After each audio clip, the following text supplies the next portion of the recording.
You're listening to the Cantina Cast, your home for thought-provoking Star Wars talk. Join Albert and Jonesy in breaking down the latest news, trailers, movies, and of course, your favorite characters from a galaxy far, far away.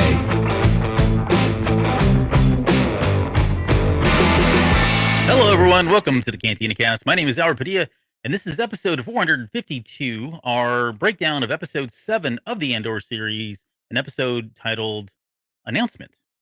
And so we've been talking about this episode even back before the series had started, because we noted that this particular episode had a different writer and a different director. Usually that signifies some kind of a bigger moment episode or a changing, significant change in the theme or the storyline, that sort of thing. This was later confirmed by Tony Gilroy. I think he said that this episode was going to be the setup of a new chapter in the series. And so the next arc that we get, the next 3 episodes or so, will kind of all be spun off and stemmed from this one. So we definitely got that. And it was an episode that, wow, I mean, I keep saying this, they feel like they get better and better. But I think overall, in my opinion, quality wise, this was probably the best one. And there's a lot of reasons for that. We're going to get into all that in just a second. And speaking of the best one, hey, Jonesy. Jonesy's with us tonight. Jonesy, welcome to the show. How you doing? I'm doing fantastic, man. How about yourself? I'm good. I've had my fill of food and energy, and I'm ready to go. Wait, and sleep. You mean like pumpkin spice latte? Oh, no. We got a stripe cup today, no, folks. I've got a stripe cup from Thundercloud Sub. So for those listening in and not watching, right. Albert does not have his PSL today. Yeah. So the PSL watch will begin. We'll continue next week.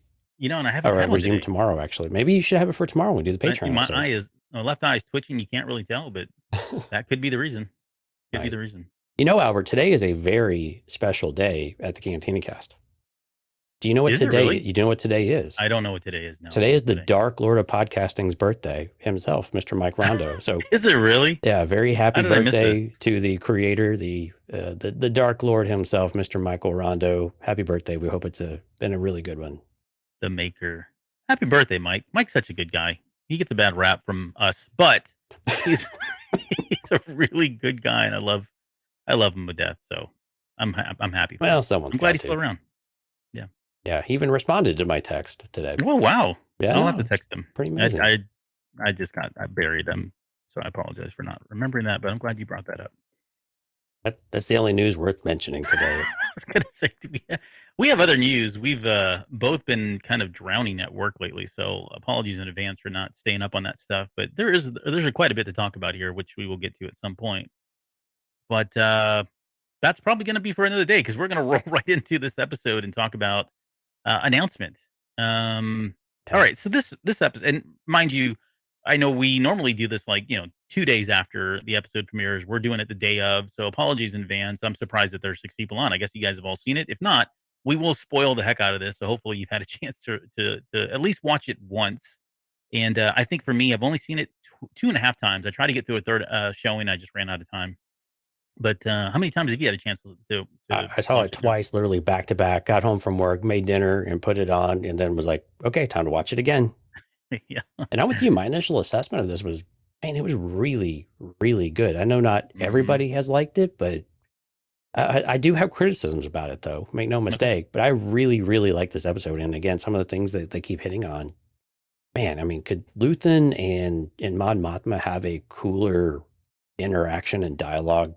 Chemistry, yeah. Yeah, I mean, the chemistry between them is just fantastic. And that, man, so much tension and so many answers to our questions, and so many more questions that get raised by just this one interaction is really cool. But man, really good episode to get us up on the, coming off the high of the heist. I guess if you want to think of it as a high, even though we had really big losses, but man, we're getting right into it, and still right with the good stuff. Really nothing to be desired so far in this episode. We're off to a really good start. So let me kind of, I'll give you my opening thoughts, and then I want to come back to you and see if there's anything else that you were kind of want to speak to high level. But the one thing, I know this is going to sound weird coming from me, because I always talk about politics not being my favorite thing, But I really am enjoying the political commentary that They're getting it exists right? in Yeah. this show. Yeah, for sure. They're getting it right. They are touching on some things that there's a lot of U.S. politics in here. There's a lot of colon, like there was some Puerto Rico stuff at one point that continues to play out. There's some, colonialization from the British Empire. There's remnants of that too. But they're really Tony Gilroy's doing a lot of and both of the Gilroys, honestly, as writers, are doing a really good job of putting that in there. And it's some of it's subverted, some of it's not. Some of it's like right front and center, and make no mistake about it. It's clear, and the other things are not as clear, and that's fine. I'm enjoying all aspects of that. And as we talk through the episode, I'll kind of cite some examples. I posted a couple on Twitter today, but there were some that just directly stood out to me. The intense scenes, you and I were chatting on this. We were texting back and forth about the chemistry, like you said, that exists between Luthen and Mothma. And when we get into that, I want to kind of talk about just how gripping and intense that scene in particular was. But that's true of a lot of dialogue, right? The dialogue between Bix and Cassian was really good. I'm still loving Edie and all of her sayings or whatever they are. Like, Right. it's Yeah. just she's so annoyingly good. I'm loving the interaction with, the ISB, and Dedra Meero is now, like, in my opinion, like, I even posted this today too, like, she's the true hero of the show so far. Like, I love Andor and I love all the other characters, but I'm looking at her as the hero. Like, she is doing the things she needs to do. She's playing within the system when she has to. She's going outside of the system. She's being rewarded. I love yeah, she's doing the right thing, even though it's skewed because she's coming from the Empire. Right. She's doing the Um, right thing for the Empire, right thing for the not the Empire. right Very thing in true. general, right? Exactly. Yeah, but I do love that. I mean, it's very true to her character, and so I'm like rooting for her now, which I never thought I would. I don't ever normally root for anybody on the Empire side, but I don't know. I love her character, and she's so good Hmm. at what she's doing. The actress too. I don't have her name in front of me right now, but I thought she's been Denise doing. Goff. Yeah. Yeah, she's been killing it on some of the lines. Yeah. And then, I felt like they subverted expectations, like, and I say that because, we went through the big razzle dazzle of trying to predict everything, and although some of that stuff didn't come true, I think there are some things that look like are being set up and will definitely come true. So I'm happy to see that, but where they happened is very different than I thought. So I like that. So it's keeping me, intrigued from that aspect. And then lastly, the music. Like, This was the Nicholas one thing I was Britell. really curious about for you, because this music Oh, was like right up your alley. it was. I wasn't It sure how well was. it fit in with what we were watching, but I knew this was all Albert all the time, like from beginning to Yeah. end. Yeah. This is good stuff, man. I really enjoyed it. Even the And little therefore I'm not warble, gonna. like the What's that? warble of the music, like Yes. 80s style, like it's on like on a cassette Yeah. tape. Oh, Yeah. That particular track, I actually recorded of the, course you did. so I recorded the audio from when the credits roll, right after we get the lights out and you hear kind of like a door slamming or something, whatever that is. Hmm. It starts into that Miami Vice sounding music that was playing over the course of, what was was it, Niasa or Nioso? Whatever the island is that he's on, Right. Yeah. or The the place he's vacation on. planet or whatever. Yeah, it's either, to me, it felt Looks like it like was either like Miami. Miami, Cuba, Puerto Rico, some one of those. It felt very similar to that, but the music that's playing, and I've seen somebody just show the intro to Miami Vice because it's panning over the water, and that's similar to how the opening for Miami Vice started. And there's another gentleman on Twitter, and I forget who it is, and I retweeted it, so if you want to go see that, you can see. But he actually took the font and then he put the name of the place, Nyosa or whatever it is, Vice, and then rolled that on top, put that over the actual footage with the music. So it looks like the intro to Miami Vice, Did but it get just like a little VHS filter going on it too? no, he didn't go that far, but otherwise the font was like dead on and everything. So it was really good stuff. But the point is, the music I thought was really good in this. Even and that moment, those moments are good too. But if you just listen to watch the credits. But when you're watching the credits and listening to the music at the very end, the whole kind of 6 minutes of the score that they give you is directly lifted from this episode, and it's Hmm. phenomenal stuff. I don't think we're talking about it enough. Well, we are now. It felt like I was watching Knight Rider, because in Knight Rider, when like Michael Knight was like sneaking around and stuff, and you have that 80s music in the background. Magnum PI was like this. Like Yeah. basically any 80s TV show. Oh man, it just felt like I was watching that the entire time, and I knew you would like it, but I don't know that I I don't know that it fits very well. No, I think it's fair criticism, honestly. Well, it's It's more so that different. yeah, I think it's more that man, the music in this series is just so all over the place. And Hmm. I'm okay with this really, diverse kind of way of doing it, but that the lack of consistency is it's become a little bit difficult for me now on like when you're on like kind of a vacation type of planet that we had Yeah. a different vibe there. Yeah. Like I was right, I'm pretty okay with that, but still this Yeah. kind of That makes 80s sense. synth vibe that was all the way through this episode Yep. was just very different from what we had last week. And it just didn't jive so much. One of the other things I'm not as much of a fan about, I'm just going to get some of the negative stuff out of the way here, was the editing continues to be really, I don't know, jumpy and back and forth for me. And I know we got multiple storylines coming, all around us and they're going to converge at some point. But right now it's Hmm. a lot to kind of jump back and forth between. And sometimes we're not in a certain scene, with Syril very long, and then we jump right out of it, or we go back to, Dedra, but it's really quick, and then we jump out of it.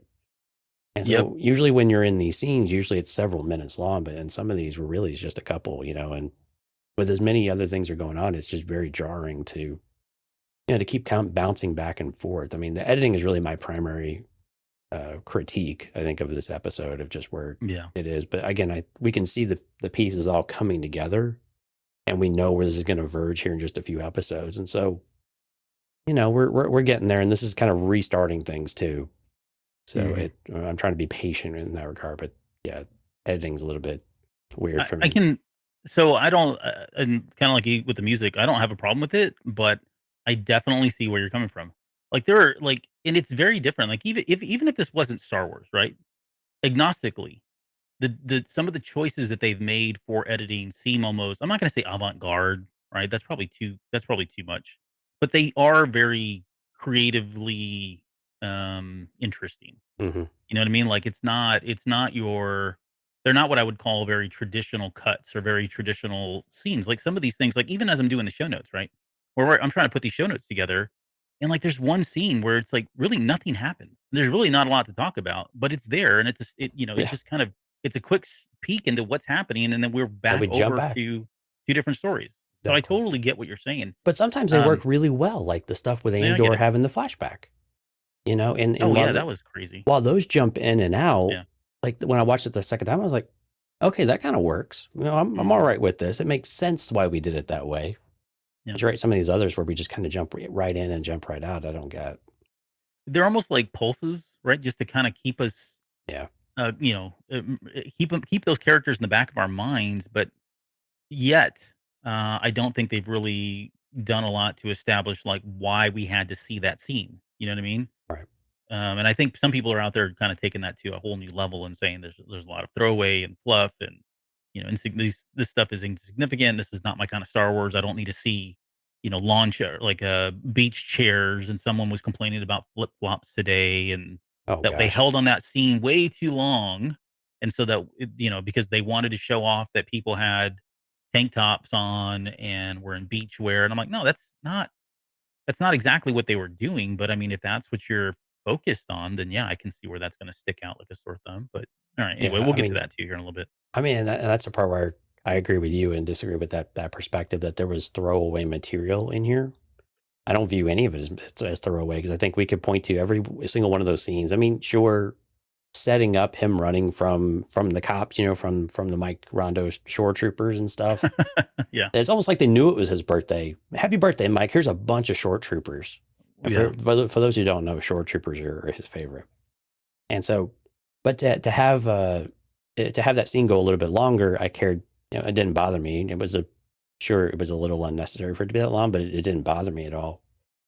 But every scene in general, there's something there that's going to come back that we keep referencing, that keeps building and just fleshing out what we're seeing. And I don't view any of this stuff as throwaway, to be honest with you. And I think Yeah. we've said this all along that very rarely now, at least in this series, it seems like there's just true fluff that won't come back and be referenced in some way, even if really, really subtly. Mhm. Yeah, and that's kind of I was trying to, I didn't really make a good strong point for that, but I think at some point when we understand, like let's just get into Syril, because that's kind of where some of these scenes are, at least for this episode. Can I just say I can't stand this guy. He's just pathetic. I know you're crazy, but go on. I want to know more. I mean, he's just No. absolutely pathetic. I mean, just looking at him on screen, he's just a mopey, sobby little mess, just Yeah. gazing out his window. You just expect to have I really thought there was going to be like a close up and just another tear coming down his eye or something, because he's going to have to go on a job interview. He's crying again. Right. And then he's so proud of his tailoring job, his collar. But I mean, but the whole interaction with his mom is just, I was just trying not to laugh, to be honest with you, because Yeah, it is. I mean, it's like he is pathetic, and the fact that he's again relegated to going back and living at home. He's not even trying to get he can't even get a job for himself, is what it sounds like, and because this came up right when did he even try? I don't know. That's a good question. I'm going to assume that he did, but because he has this thing on his record that he probably hasn't been able to get a job, and that's why the only way he was able to get a job was because Uncle Harlow decided to pull some strings, which Uncle Harlow turned out to be nobody, and that's Well, okay. we don't know yet. There's still 5 episodes. Okay. We have time for Uncle Harlow to come back. All right. This is like Snoke all over again. People are just waiting. Like, who is he? Who is he? Maybe Uncle Harlow is Snoke. maybe he is. Wouldn't that be something? Gosh, that would be hilarious. No, so but yeah, I mean his life is Wait, hold on. Yeah. If it ended up being Snoke, would that mean I would have been right? That by saying it was Palpatine? Yes. Yeah. We would take that technicality, but yes, you would have been right. Yep. We would ask the judges. Okay, we are going to count that. Yeah, they would have certainly agreed with that. All right, there's hope. But yeah, he's kind of sitting there, and again, his life is pathetic. I think he's well aware, like he's super conscious of the fact that his life is pathetic. He's lost his job. There's people out there that are still on the run. He never got his justice for what happened. He's still bitter about that. It just spilled out of him, when he was walking with that guy that was potentially was going to hire him there at the Bureau of Standards, which, my goodness. I know. Is it lost on you that it's BS?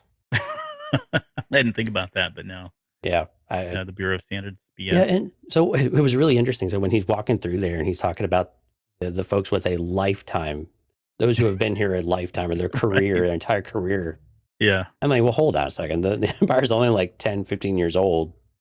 Their whole entire career, and then I had another question for you. The opening that they had just opened up, do you think that was convenient? Do you think Uncle Harlow had an opening? Oh.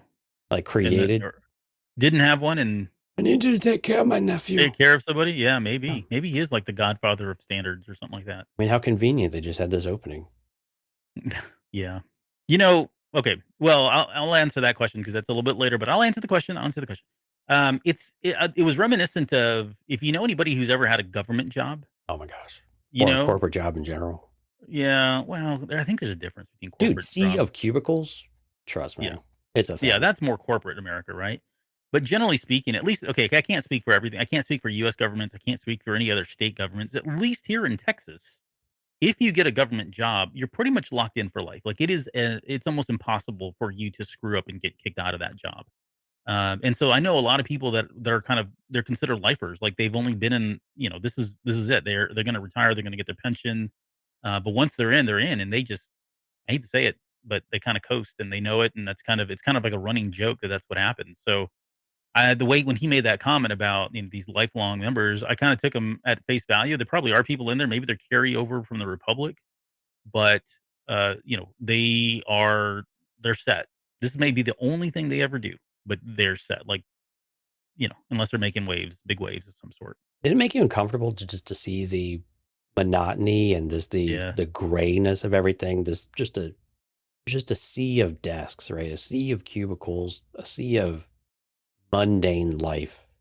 Like, did you have any kind of did it trigger any anxiety? It triggered a little bit of anxiety for me. It did for me from when I was like 20 years old and I went and joined a massive call center to work. Oh yeah, that's a good one. And I walked in and it literally was just a field. It felt like a square mile of nothing but just cubes, and everybody was on a headset. People with a headset, yeah. And I thought, man, this was it wasn't even a call center. It was Sears telecatalog. So that'll show you how old I am. This is before the internet, and so the only way you could call in your orders. You had to call in your order off the magazine and pick the things you wanted off the magazine. So it was a telecatalog center. One of my first But jobs was actually a lot yes, more fun than that. Mine was a call center for Otis Spunkmeyer. That's why I would take the orders for cookies. cookies and muffins, fine Oh, muffins. Yes, wow. Okay, they were quite this turned delicious, into a by the way. Patreon episode. Now you learned something about us. All right, back to another. Yeah, back. Well, I think it's all in it's fair game because this is exactly what Cyril's looking at. This is what he's up against when he goes into that. So, what do you Um, think? I know we're kind of jumping, but I maybe just kind of focus on his story we here. can just wrap his story up, honestly. I mean, yeah, because we've got Beginning through to like end. 90% of it Yeah. because it's that pathetic. But what did you think about him still feeling just compelled to lay it all out there for the interviewer of saying, yes, here's what happened, and just his spiel. I mean, it's been really consistent, right? Coworkers, Mhm. colleague, these are people we just want to Two uphold the men dead. law. Two men dead, if we don't have this, we have nothing type of Yeah. type of thoughts. Do you think the interviewer actually cared about No. any of that? Or because I mean he was, let's because he wants to expunge his record, right? Well, Right. today's that first day, here's your seat, have a chair. Or he was just like, oh, no, let's just move this along, sit down and start working. Yeah. So I think he's kind of going through a couple things. Number one, I feel like this has probably been all his life, right? His life has probably been very similar to what he's going through now, living in hell with mom, getting these weird jobs, never really having anything, and then he finally has a big break, at the security bureau, and the one moment when there was something that meant something to him, right? He finally had purpose in his position, probably had purpose in his life, and all of that got swept away. And so he wants that back, and he wants it bad. I think that's kind of why they're setting this up, right? You got to think about as for all these scenes that they're setting up with this mundane, very boring, things are going to have to change drastically for him. They don't have to, but usually in storytelling, they're setting that up, right? I mean, how sustainable is a show where all we do is just get the inside of this character and he's just living this pathetic life like this and nothing ever changes? To me, it feels like they're setting this up for some kind of a drastic change, which would be Oh, somebody like, he better be massive. Like he better pull out a lightsaber at this point. well, I don't know if he's going to go that far, but I think they're setting him up to be part of.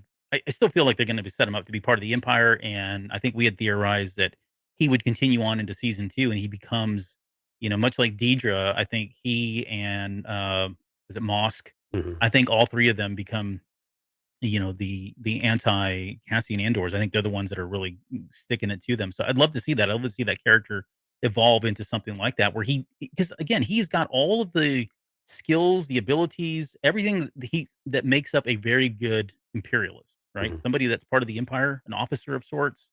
He's got it all. Yeah, He true just is believer. not fitting in with this current setup in his current life. Just it's not working for him. Right.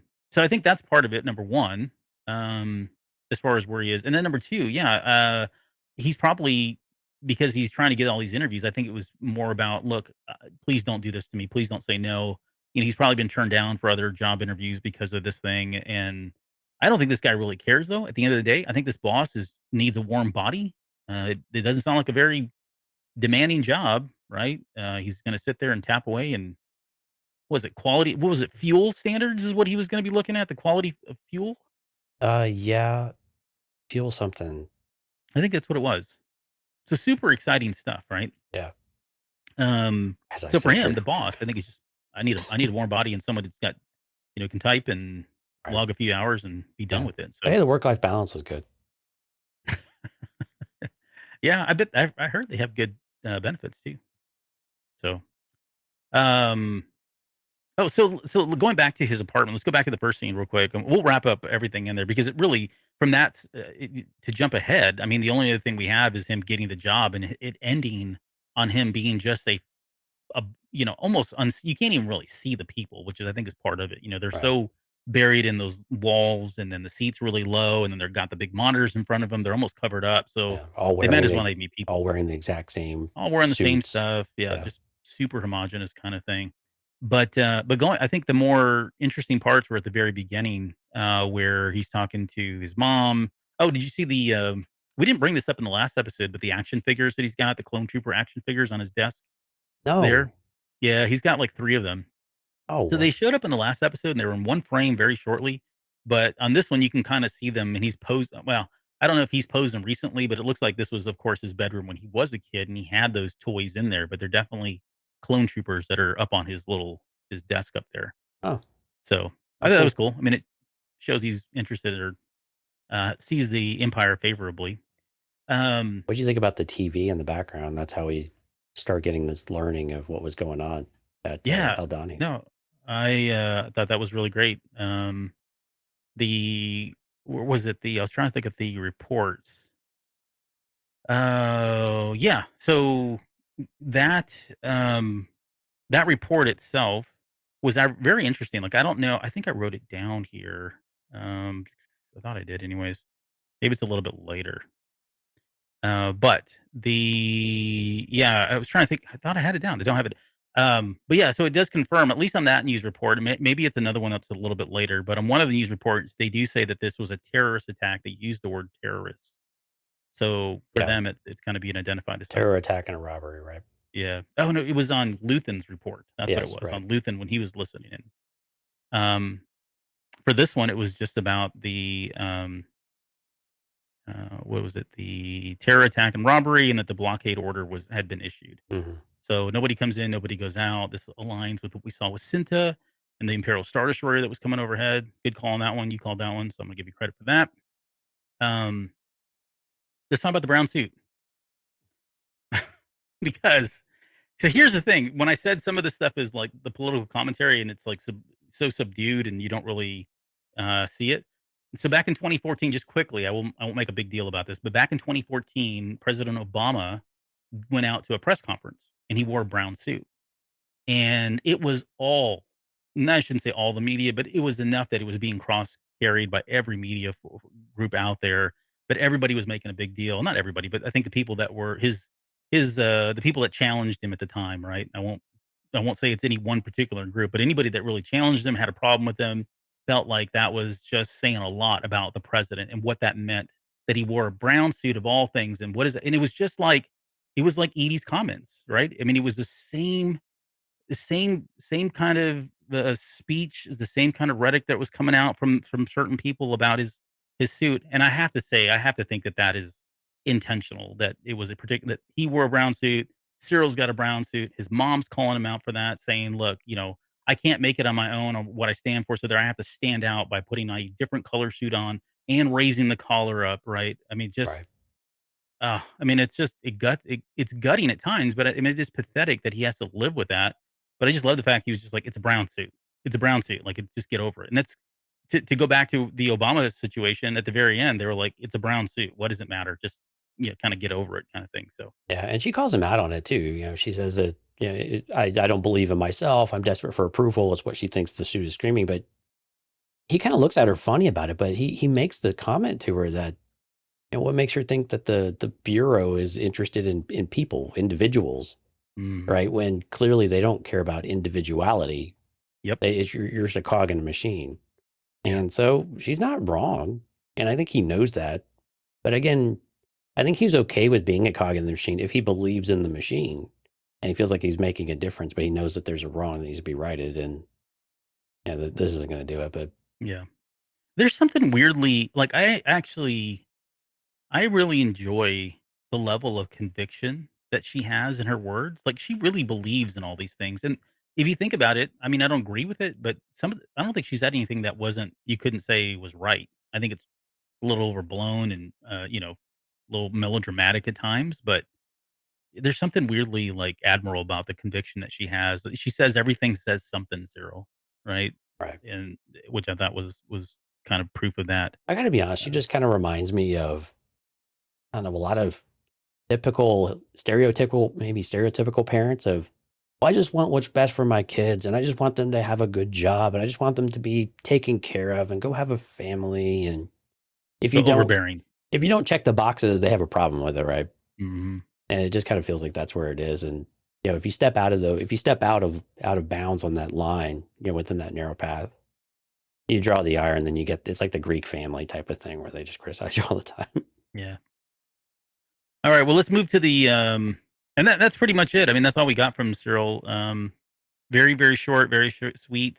It looks like he's not going anywhere, but again, typically with these types of things, life is going to change and he's going to get skyrocketed and things will be a lot different, right? If they kind of follow along. Now, can we talk the ISB now? Uh, yeah, I think Please. in the notes I have holy F, it's Wolf Yularen, Yeah, which I was not. what'd you think about this take on Yularen? So I don't view it as. yeah, Do we think it's this? I mean, does it feel like the same character that we've known from Clone Wars, or that's not fair? We're way too far removed. He's an officer through and through, so we shouldn't be surprised he's in this position. so okay. So my take on Yularen is it does feel a little disconnected, a little disjointed coming from where he was in Rebels. Mhm. Because in Rebels, I mean, we look at him in a favorable light, okay? And I think it's one thing to say, "Oh, well, he's an officer through and through, right? He's gonna just good soldiers follow orders kind of Mhm. thing, right?" Not to coin a phrase from Star Wars, but good soldiers follow orders. But the problem was the way this particular actor came across, it was too sinister. It was almost too like, Well, it was I like don't know what the word is. it was basically like the enforcer and the I don't know, the deliverer of the emperor's justice, like verbally, right? Yeah. Yeah, he even like, name drops him. Yeah, I was talking to the Emperor just yesterday kind of thing. yeah. Called me up last night in the middle of the night because I got the bat phone next to me. Right. Kind of how it Yeah. felt. The Palp phone is Palp what they call phone. it. That's right. So What's up, so Uncle yeah, so Howler? that I mean, Uncle Palpy. Uncle Harlow. So that does feel a little jarring. And then when you fast forward to like even when he was in Rebels, he still never really came across as kind of like the same type of character, right? Right. A little bit more subdued. And that to me felt more of a natural transition of okay, he's still with them. He's loyal to the Empire. Right or wrong, he Right. is, because we know he existed all the way through that, right? So he was fine with the regimen change. But this so here's where I would think here's where I felt like I got comfortable with the idea, even though I still don't agree with it, I guess. The audience, for the most part, is not gonna know who the heck Wolf Yularen is, right? They've never watched Clone Wars, they've never seen Rebels.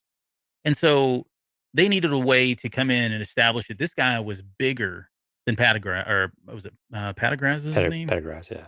Yeah. That he was bigger than him. Wait, did they even name drop that this was Yularen? Or was No, it it was in just the in the subtitles. subtitles, right? Yeah. Okay, so for the most people, they still don't know who this actually was. Yep. So, but they had to like come across as like, okay, he's in power and he is the voice of the emperor, right? He is the right hand man, at least as it relates to the ISB. Like he is the one in direct contact. He's the guy that's pushing down these orders.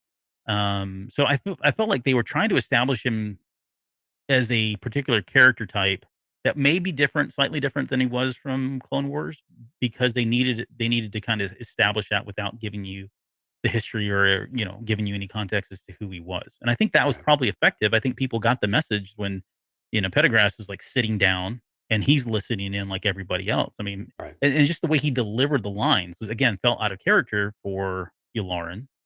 But I guess I don't really have a big problem with it. I just wonder if he's going to come back and how much more presence he's going to have, because then it is going to feel like it maybe a little too much too quick. But what did you think? Yeah, I probably thought a lot of the same way. I won't belabor any of it. It was just because again, not character not named. It's difficult to go into a whole lot of detail on it. And he was really just delivering the message. And again, Mhm. with the audience, you have to show strength. I mean, and they are going to show that they have a no nonsense, zero tolerance policy. And it was basically just an excuse to, gosh, to just show how brutal the empire truly. Look, we could be a lot worse type of mentality of Yeah. things. And of course, some of the language that was used, I think, in the speech was really cool to go back and reference A New Hope as well with Leia, because it seemed to have a very direct correlation, right? And their resistance is going to determine how, or the only decision we really have to make is how tightly we're going to close our fist around the basically the galaxy. Mhm. And so, Which lines up with Leia's line. Sorry. exactly, yeah. The more you tighten your grip, the more star systems will slip through your fingers. And of course, she's talking to Tarkin at the time, but still, it rings just such a great callback to it, and great alignment there. But Mhm. the speech in general was really interesting though, because the whole they think they caught us by surprise, but we know better. Do you? I mean, it seemed Oh, like no. it was Yeah. more just pomp than anything else. Of building up the ranks, because clearly they've been ignoring it. And this is why Dedra Meero's had such a hard time making those connections, because other people with their arrogance and everything else will just keep getting in the way of actually truly doing this. And they're all sitting there talking about their their quotas, our imprisonment quota on on the hyperspace lanes from Morgan Mantel and all of that. And when those have zero bearing on what's actually going on in the galaxy, that's actually a huge threat. So, but it was really interesting, just the amount of the severe penalties that Palpatine wants to put on everybody, with just the express intent of saying, well, if you act out of line, then what we lost there, we're going to levy on your society. We're just going to crush your society as a result. And my thought is Palpatine just this arrogant that he thinks that kind of thing works? Yeah. Yes.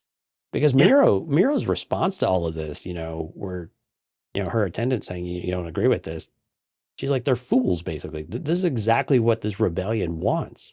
Mm-hmm. And we later find out exactly what what Luthen thinks they need.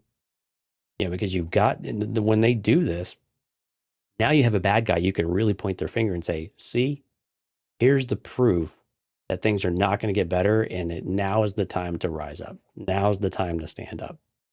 And she gets it. And that's exactly what happened with Marva.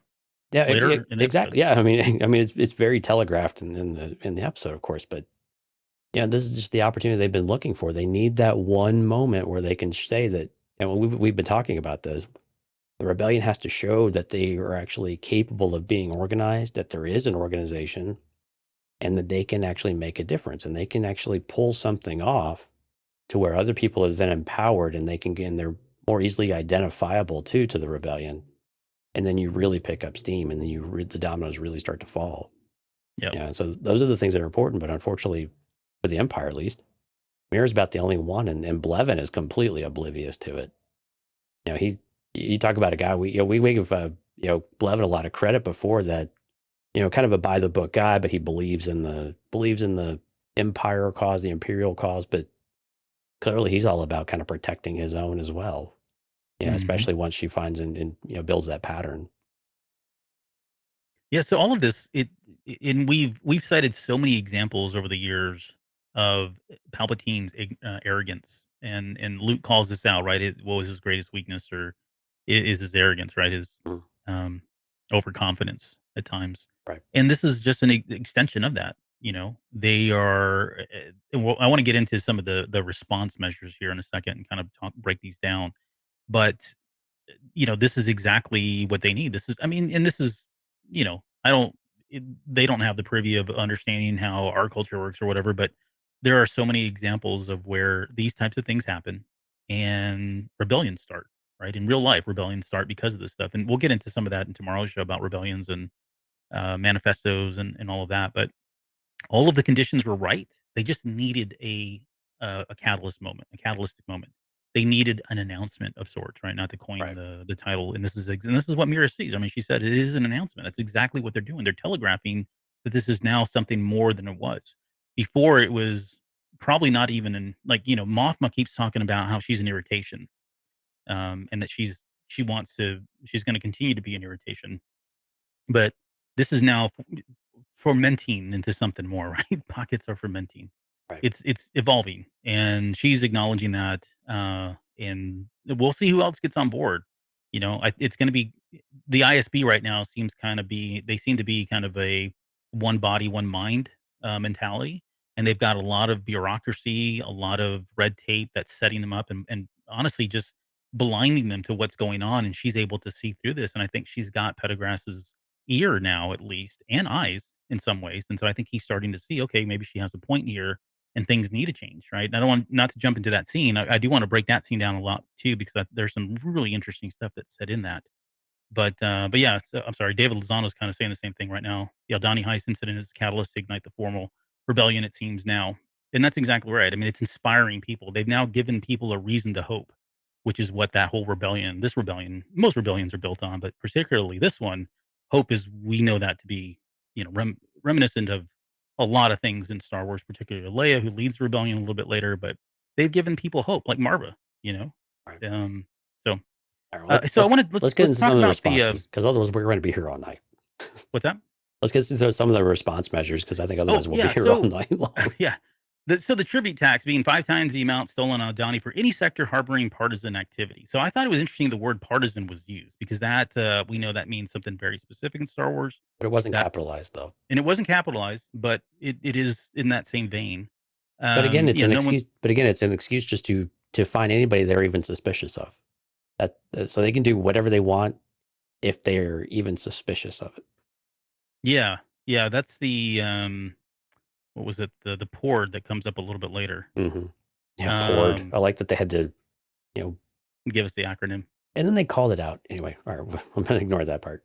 All right. The use of any local custom, festival, or tradition as cover for rebel activity will trigger permanent revocation of imperial tolerance. No one steals for the empire. When he said those two things, all I could think about was that Ewok jumping on the speeder bike in Return of the Jedi and taking off because he definitely broke both of those. The ISB has full access to the Army and naval resources now. And then the emergency Senate session to free their hands of all matters such as surveillance, search, and seizure. Okay, so again, and I won't get into all this because trust me, I can go on forever, but this is the Patriot Act. This is the Patriot Act of 2001. When 9/11 happened, the U.S. enabled something. For anybody that's not familiar with U.S. politics, we enacted the Patriot Act, which basically allowed expanded surveillance of abilities of law enforcement, including tapping domestic and international phones, easier intra-agency communication to allow federal agencies to more effectively use all available resources in counter-terrorism efforts, and increased penalties for terrorism crimes and expanded list of activities which would qualify for terrorism charges. It's almost exactly what he said, just worded very differently. Right. The other one that happened, and it wasn't. There were a number of provisions that were part of the Patriot Act, but one of the other provisions was this extended detention of immigrants or detainees or just anybody in general. And we saw it like it was kind of like, we're going to keep you indefinitely, or we're going to slam a huge amount of time on you because we need to figure this out, or we just don't trust you. Flash forward to the very end of this episode, and that judge says normally this used to be a 5-month sentence, and now it's a 5-year sentence. So again, it's just those political undertones he's aligning, that the Gilroys are aligning with. And I don't know if it was Gilroy who wrote this. Who was it in this one here? This was Stephen Schiff. Yeah. Directed by Benjamin Karen. But yeah, I mean, he's directly pulling from the Patriot Act of 2001, which makes sense, right? I mean, it's the same thing. They had a terrorist attack. It scared the crap out of them. They're trying to squash this. They don't want. I mean, and don't get me wrong. I mean, things are very different. I get that there's a lot of differences here, but in terms of the reaction and how they're going about it, very similar. So I did appreciate that. What are your thoughts? Anything on that one? But no, I think you pretty much detailed that one pretty well. Okay. Let's see. So let's talk about quickly the public order resenting directive or poured. Any criminal act with even indirect effect on the empire will henceforth be branded a class 1 offense. And Right. class 1 offenses have been used before. I forget where. They're canon, but it's like a criminal, like a federal felony here in the U.S. Right? It's the highest that you can have. Right. But it's key with even indirect effect on the empire. So again, Yep. if it's someone that you're even roughly affiliated with, if you had any kind of anything that could draw even not even a dotted line, but just a sketchy line or draw their own, you could be basically indicted and, go to jail for a class 1 offense. Yep. And this rears its ugly head later. This is why they were able to detain Cassian Andor, and this is why they charged him, because he was guilty by association, even if that association was the sketchy line that you mentioned. Exactly. And now they've also got the right to be able to go back and look. They're going to go reevaluate all of the existing sentences to see if they're sufficient, right? Well, maybe we haven't done enough digging, so we're going to retain you even longer, and you're going to pay even a harsher penalty than what you originally had because we were probably too kind to you, right? To allow these types of behaviors. Think that was okay. Yeah. In the episode tomorrow, briefly, I did want to talk about. There's been a long running joke of the Empire did nothing wrong. The rebels and Luke was really a terrorist and they were the wrong people, that kind of thing. I get we've always joked about that, but when this stuff starts to happen like this, we can clearly see that that's not the case.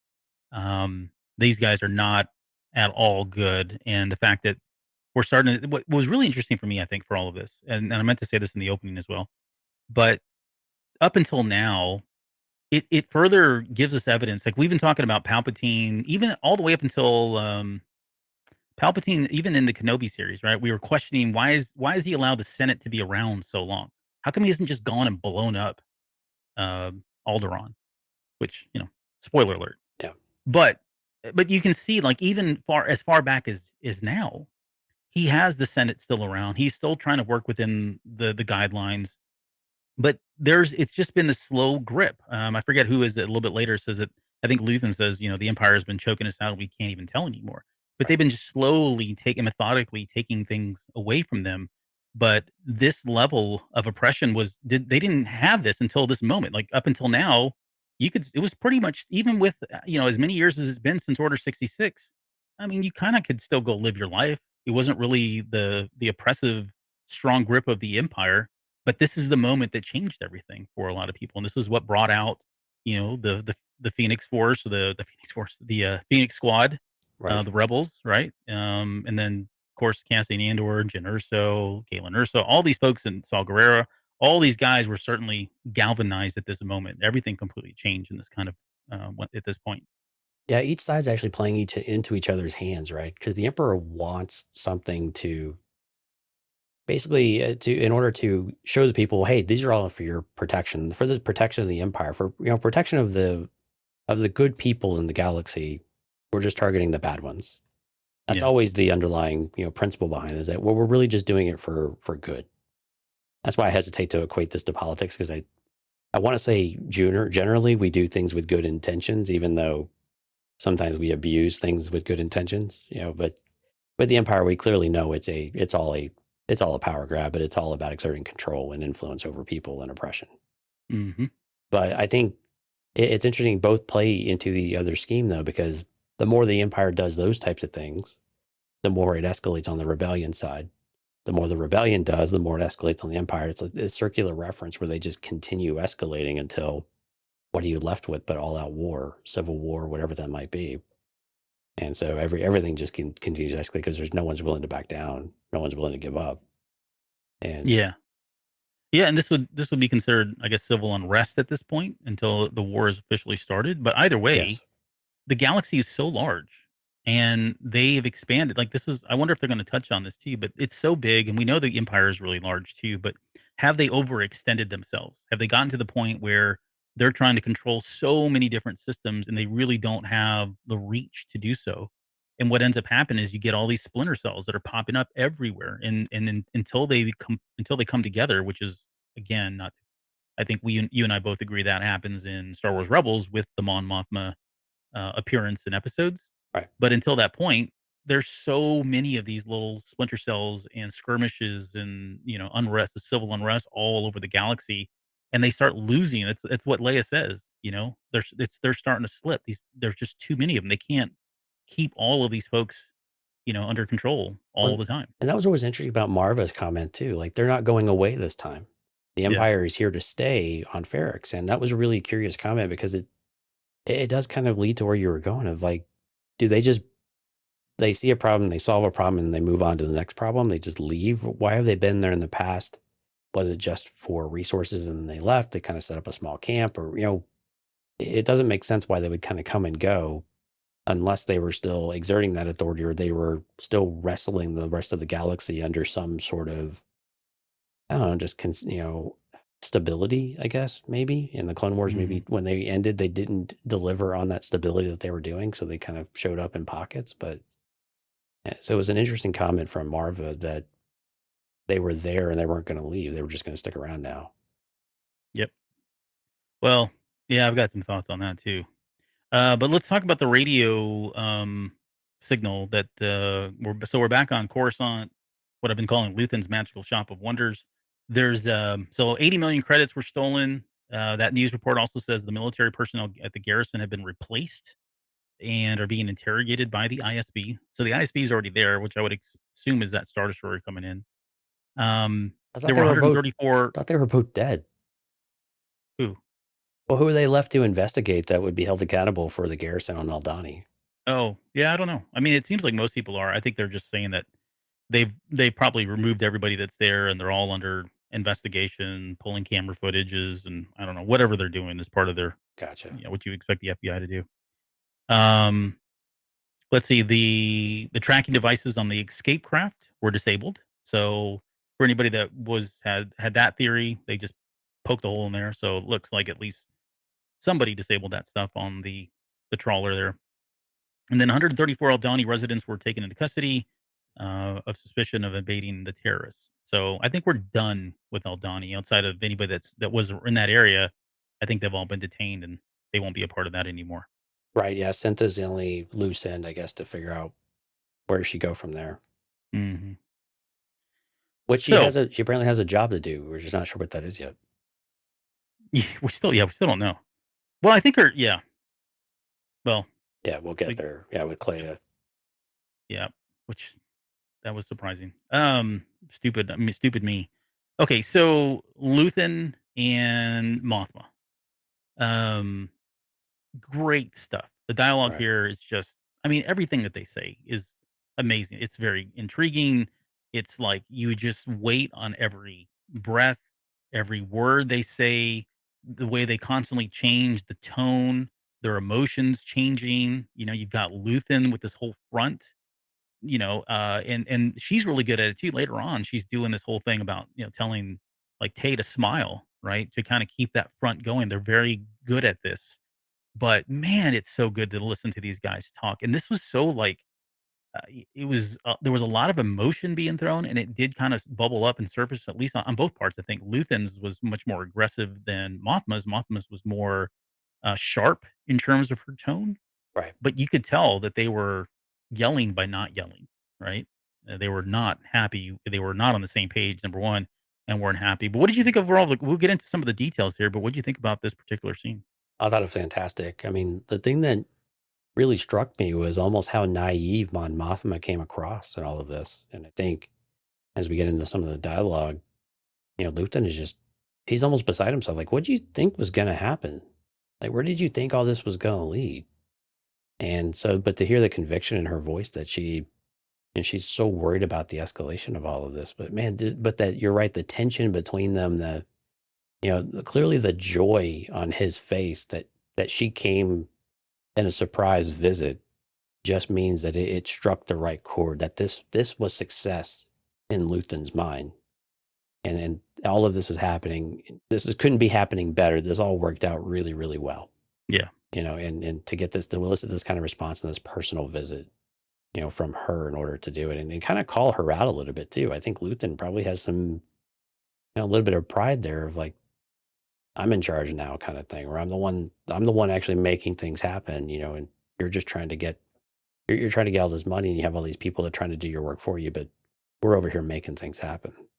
I thought this was fantastic. I mean, this was probably there were a lot of good moments in the episode, but this is probably my favorite though. Just the intensity of the scene and the uncomfortableness of it, the discomfort that the interaction between them of clearly, Luthen, we associate him now with probably a bit more on the Saw Gerrera side of things, right? Oh, absolutely. Whereas we thought he'd be more in the middle, maybe playing the middle ground at one point. Mm-hmm. Now it's like, nope, you have diverted severely. And Mon Mothma feels like she's on a total island and just completely useless. Right. And I think that's probably how she's feeling is my guess. I'm not saying she is useless. They all have a different part to play. It almost feels like she feels like she's relegated to the sideline of just funding everything for them and not how she wants to do it. And she's very worried about the repercussions of what they're going to be. But again, Luthen's like, look, what do you think was going to happen? This is reality. Yeah, this is what revolution looks like. Yeah, and it's almost like he was, in some ways, it feels like he was emboldened by the success of this. He was validated. That this was, and he tells her the network is up. Like, we're up and running. Mm-hmm. I told you to get out. Like, surrender. If you don't have the fortitude for this, give up and get out. Save yourself while you can, because this is just the beginning. It's going to get worse. It's going to escalate. Yeah, so they're not on the same page as I originally thought they were. Like, at least the way we got the first couple episodes and their first interactions, I always felt like they were, in alignment at least, right? Roughly. I think she just didn't know what he was doing entirely. Well, yeah, I mean, not that he was lying to her, right? I think it was a need to know type of thing. And we kind of got this with him. I'm sorry to interrupt you. It was Mon Mothma and Tay a little bit later of, it's probably a little bit better. I keep you at arm's distance, but we're on the same wavelength. And she probably thought that with Luthen, but she thought wrong. And Luthen, Yeah. I don't know if Luthen played her, but Luthen was probably like, look, you don't want to know, so I'm protecting you, in my own way. All right, sorry, I didn't mean to interrupt. Yeah. Now that you've lost your train of thought. Yeah, I don't remember what I was going to say. Let's see. Okay, so he mentions the risk of new faces in here. Yeah, But he did the same thing. Savior, yeah, and again, the Savior, like he references basically Tay, right? I think it's Tay is what he's talking about, right? Because he says bringing in a Savior to access your family funds, which, well, he knows aligns with what she asked. Yeah, and he knows her go-to move. He knows where the money's coming from, and he's smart. He put two and two together about where it's all coming from. So what's her next move? And he feels like he's already got things figured out. I think what's the thing that I've been mulling over, and I don't think I have even, it's been less than 24 hours. I don't think I have a good answer yet, but I just don't know where Mothma is. I've got some ideas, but I don't know where Mothma was coming from. Like, I think in some ways, Luthen is right. Like, what did you expect? Right. And I would ask the same question. Like, what did she expect? What was she trying to do? It almost feels like she was still trying to work within the system to some extent. Right. And as long as nobody got killed, then I think she was fine with it. And I think that aligns with Mothma. I mean, like, even when she's talking about the Bothan spies, right? She's got this like level of empathy and sympathy about her when she's talking about it. And so for her, they're really, as much as she hates all this, and she probably by that point, at least by Return of the Jedi, she's well aware that people are going to die, Sure. right? But this is still very new to her right now. What is it she says? She says that you're putting innocent lives at risk. He's like, oh yeah, that's exactly what's going to happen. Well, if you think about it, think about the Back to Obi-Wan Kenobi series. What were they doing at that moment? They were basically Underground Railroad. And so when she thinks of setting up cells and things like that, and more of these like rescue pads and these ability to set up safe haven for people, I mean, and maybe able to defend themselves, I think, but did she really think it to that next level of where they would actually go on the offensive and be responsible for killing people rather than killing in defense? Mm-hmm. And so I was thinking more about that, about how the Kenobi series went and where they were at in that viewing, if that's how she viewed this rebellion more in more of a naive type of fashion than she maybe thought enough forward of how Luthen and Saw Gerrera views it. She's her concern about Palpatine as well. Like, now he's not going to hesitate now, right? He's going to execute on, no pun intended, he's going to execute on a number of things that he's probably been threatening or she's heard rumblings of, right? So this whole act that they've now set up, this Pord thing, I mean, that wasn't just out of nowhere. It's probably been sitting in the wings, waiting, being, used as a threat to the Senate for not adhering to certain things whenever Palpatine or his government officials wanted something. And another tied to 2001, emergency powers, right? Emergency authorization. We got this with the Clone Wars as well, right? So just an extension of those and continuing to extend his power and influence. Yep. But for Luthen, again, this is where I feel like, okay, so seems to be more aligned with Saw Gerrera now. Again, probably because he's been emboldened by his actions and he feels confident they were able to pull this off. Plus, I mean, I don't know how far 80 million goes for what they need. 80 million credits is a lot of credits in Star Wars. So it does sound like they've got a few more months here of funding going on. But he says we need it. We need the fear. We need them to overreact, right? Part of that is because, like we talked about earlier, it's going to create more of these groups that are going to start standing up against them, right? The oppression is going to start elevating people, emboldening people to step up and take a stand against them. And that he wants that. I mean, it's a revolution that he wants. Well, he's not going to get a revolution unless these types of things happen. Luthen needs fighters. And this is what is going to elicit the fighters to come out from the woodworks. They need soldiers, effectively. Yep. But it was really harsh, though. People will suffer. That's the plan. I mean, you could just see the horror on her face that we are going to intentionally make people suffer in a variety of ways because of our actions in the Mhm. name of progress. That's a difficult burden to bear. Yeah, it is. In his like he kind of spills some truth there at the very end, whether or not will be interesting to see how Mothma reacts to this. But him saying that there are no more rules, surrender your consciousness is essentially what he tells her to do. These are the things that you would expect from somebody like a Saw Gerrera, right? I mean, if he's saying surrender your consciousness, you're almost very slyly saying, Her conscience, right? Yep. yeah. So yeah, surrender your conscience. Exactly. But I'm saying it's almost like surrender surrender some morality at some point too. Your You're just going to have to soul. accept that this stuff is going to happen. These are casualties of war. It's kind of like, I don't know if they're setting this up a little bit later with the Saw Gerrera. He said, let's call it what it is. He goes, why don't let's just call it war. And we've beat that drum to death already about the casualties of war and that sort of thing. So it's basically what he's saying. Um, but yeah, when she leaves though, Yeah, and this is which, where I want to kind of get your thoughts. yeah. When she walks out and we get Clea saying, hope she's worth it. Do you think like, where's Clea in all this? Like, or Clea, I guess. I don't understand her role now. Like at first I thought she was just kind of an assistant. I have some doubts that we'll get into in a little bit with Vel, whether or not is she kind of doing her own thing? Is she kind of making decisions? Because the entire time this scene's going on, they keep cutting over to Clea, and Clea's listening in. If you look at her body language, she almost seems annoyed with what's happening with Mothma. Like she doesn't really, I don't know. She just seems like it's not aligning with her. Like you can almost sense that she wants to kind of do her own thing, which I think she might be doing later when she goes to talk to Vel.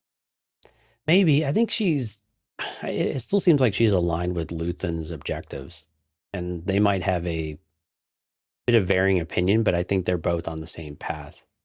Now, I don't think she particularly cares for Mon Mothma. I'm with you. I think with her comment at the very end, and we don't even have an idea yet of how ruthless Clea is, because how we didn't recognize her just because her hair was down with a hoodie, I don't even know.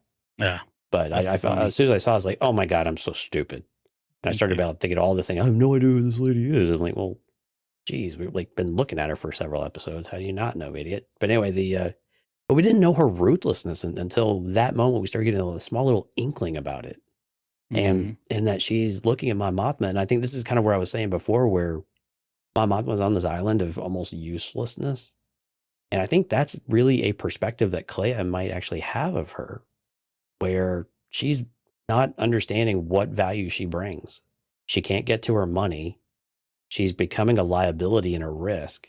And that risk is growing now because it seems like she's getting desperate and sloppy and wanting to bring other people in and expand the circle. And none of these things and she's in the riskiest of environments because she's right in the devil's den in the Imperial Senate, right? So why? Yeah, but Luthen still sees something in that relationship or in her usefulness in order to keep her around. But I do see that a little bit of that being a dissension there between Luthen and Clea, though, of do they agree on the value that Mon Mothma might bring? Because it seems like it was all purely, financial. And now that that's been more difficult, is it worth keeping her around to keep doing this? And I didn't realize how severe that last question I just asked would actually be until we get her meeting up with Vel. Yeah. Which caught me off guard. Yeah. Yeah, let's transition to that. In between this, the only couple things that happen are some of the scenes with the Bureau of Standards. There is the Felzonis guy who works over at the ISB. She pretty much Dedra charges him to pull anything that's been stolen ever from any of the systems in the last whatever amount of time and have that on her desk by, whatever morning. This is all kind of how much time do you to think is build that actually case that happens a little bit later. Do you think he did that overnight? Because Yeah. that's a lot of data for her to even just to get it, and then for her to sift through and actually build a case. Yeah. Or just like Star Wars math. It's like Star Wars. It's Star Wars math. Okay. Yeah, that's what it is. I'm gonna chalk it up to that. And then we got that Cinta on the Star Destroyer. We don't know. She only had two scenes. The one where she sees the Star Destroyer fly overhead, And then later on, she's on that makeshift speeder bike kind of Right. thing. Looks like, Oh, wait, sorry, wrong scene. yeah, but she's kind of hopping down the hill. We don't know where she's going yet, but I think, and Again, and sound disappointment. I'm sorry. The disappointment of the Star Destroyer going overhead, it didn't rumble my soul of it going I didn't by. catch that. It You didn't. were wanting the intro to, or you were wanting like the opening to episode 4 kind I of just noise. want it to be this, like when it goes overhead, you want it to, like you see the shadow, like they get the visuals, really nice. But the audio, the sound wasn't there to just announce the Empire is there and just to put this dread in you. Anyway, that's just a personal, I don't know. That would have I been think it's nice. fair. I'll allow I think it. it just would have been effective. Anyway, Yeah, no, I'm with you. They should have had some more rumble there. Gene is Maybe- making maybe- a comment about how attractive Mon Mothma is. I do tend to agree. I'm on the Mon Mothma fan club. So Oh yeah, yeah. Jenna Riley's a very beautiful woman. yeah, she's rocking it. She is. The so yeah, I guess we'll find out more about where Cinta's going. I think in short, because I don't want to spend too much time on that because they do bring up Cinta a little bit later, but Vel says that she's doing what she was supposed to do. And what I took that to mean is like they're supposed to lay low, go do something. Like this is too soon, and that's why she gets after. And we're going to transition to that scene now because this is the next scene. But she kind of gets after Vel, like, "Hey, it's just as dangerous for you to send us a message as it is for us to send you a message. It all comes back to us." Think is what she's trying to tell her. Just Pretty much, think. yeah. Yeah. So she's not doing what she was supposed to. But from Vel's perspective, she's going into this thinking, "Okay, wait a second. We lost 3 people that I felt were probably important to Luthen." And she kind of she dismisses that here as saying, "Oh, well, I'm the one that hired Terramin, and he already had his suspicions around Scheme. what Skeen, right? So Yeah. really not that kind of a big deal." Yeah, Nemec will be remembered. Feel kind of bad about that one, but everybody plays their part. Yeah. It was Yeah, very, so she's almost very kind of cold. downplaying some of this stuff. Well, it's just very cold. I mean, she's just laying truths out there, though, too, I guess, depending on your point of view. But it's harsh. I mean, it is a harsh reality. But it really started to tell me, though, about Cinta, though, a little bit, too, and more glimpse into her character. And the disconnect between her and Vel is that Cinta appears to be one of these very hardcore, I will do anything for the cause because that's what I live for. All these other things, Vel, I love you, you're great, but this is what we're here for. This comes first. Everything else is a secondary thing of that. None of this other stuff means anything if we can't beat the Empire, because none of us can live like this. Yeah. But I'm starting to ask the question of how ruthless is Cinta then? And we know that, Skeen said that very same thing about Cinta. Like, she's probably she's the one to watch out for. She's the one that'll knife you in the back if you cross her. And so Yeah, now it's just how far would that go? Well, to use kind of like I guess the extremes, right? She seems like she'd fit in with like a Saw Gerrera, right? Just kind of accepting that there's going to be loss, accepting that there's going to be risk, and that sometimes innocent people are going to die, but this is, it's for the greater good. That seems to be kind of her MO, where somebody like Vel, because she's coming back to Luthen and going, "Hey, how come you haven't contacted us? And do you know what happened?" And she seems to be more along the lines of the rebellion, I guess, if you will, not the extremists like the partisans. Well, let me ask you a question then. Yeah. All right. So Clea's giving Vel the order to go kill Cassian Andor. Mm. What She's not going to do it. What? She's not going to do it. What if she gave Cinta the order to go kill Vel? Would she do it? Maybe. I mean, it depends on where it'd be pretty messed up. It would be messed up. I think it depends on her. Like, if it's Cinta, I don't know the relationship between Cinta and Clea, and maybe that's the point, right? It doesn't matter. She's just following orders because there's the greater good there. I think Andor turns into that person, right? A little bit later. I think he kind of turns into that. He's kind of right on the edge, but he definitely evolves into that kind of character of, I may have to just kill somebody innocently because it's what we have to do. And we see that very clearly in the opening of Rogue One. Right. Yeah, but I think it depends on the relationship with Clea. It depends on his relationship with Luthen.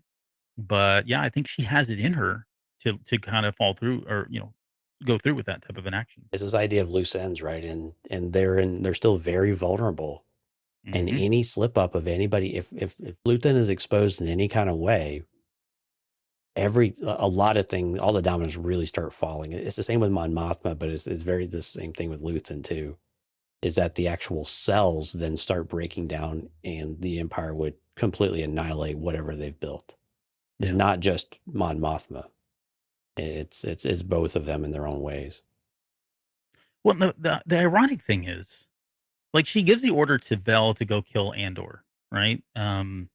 That's going to be interesting, especially now that he's about to head into prison. So we'll see where that goes. Right. I don't think she would do it. But then the interesting part of it is you look at Luthen's perspective, at least Clea's perspective is, hey, we got a loose end. We need to get rid of him. We don't want him talking about Luthen ever. Then you look at Andor, and when he's talking to Bix, he's going to Bix saying, I need to find Luthen because I need to tell him to forget about me. Like, I don't want any association. So neither of them want anything to do with each other. They don't ever want the other person to say their names. Well, hold on, back up. Is this really what Luthen wants, or is this what Clea believes is the best thing? This is, I think, to your point before, Yes. is she going behind Luthen's back saying, I know he's concerned about Andor, but he won't give the order to take him out because he views Andor as such an asset, and maybe she's not sold on it. So do you think it's what Luthen wants as well, or do you think this is just Clea? It's Clea, and I think, and I'm going to cheat. I think it's because in the trailers we have that line where she's almost grading him and saying, like, you slipped up. You know what I mean? Like, you left these loose ends. Like, in his mind, I think he still believes in Cassian Andor. Like, he truly believes in that person, and that he is the person that he needs to help build this rebellion. And for her, it's probably self-servicing. That leads Cassian Andor leads her to Luthen, which is directly tied to her. So from her perspective, it's really not about Luthen. It's like, I can't be exposed. So Vel, you're going to have to get rid of this guy because he puts all of us at risk. I think that's how she's trying to sell this. Maybe so. And I don't know if it's personal protection. I think it's maybe she views Luthen as a bit soft in some areas, and maybe with Andor because he's been obsessing over him for some period of time. And she's like, you know what? He doesn't want in. Stop fighting it. Eliminate that problem. Let's move on and go to the next thing. Yeah, I can see that. I see what you're saying. Like, he's not. You want him, though his heart's not in it. So yeah, exactly. And we're already at risk. Just get rid of him. Let's move on. This is starting to give us a little bit of credibility, though, for with Andor being in prison. How are they going to tie that loose end up? And again, I think the question, we're still possible here if this is how Saw Gerrera gets involved, is that not for the rebellion's purposes, but maybe to take care of Andor, free Andor, kill him. I don't know, and something, but who else would be able to undertake such a task? But they could do the masters of kind of guerrilla warfare, right? Yep. Okay. Good discussion. Let's move to Marva's home, where again we had some more hard hitting stuff here. He's pitching this whole idea. I mean, he comes in and he learns a lot here, right? He learns that Tim, as B2 says, that Tim was the one that turned him in. He's trying to tell Marva, hey, let's get out of here. I've got enough money. We can go live wherever we want to. And it's kind of tropey at first. I was thinking, oh, look at her. She's just the old curmudgeon that's like, no, this is where I grew up and they'll have to kill me kind of thing. And I mean, it's more than that, thankfully. Right. But you could see it all over her face. She was not, her heart wasn't in it. Her mind wasn't in it. She understood where he was coming from.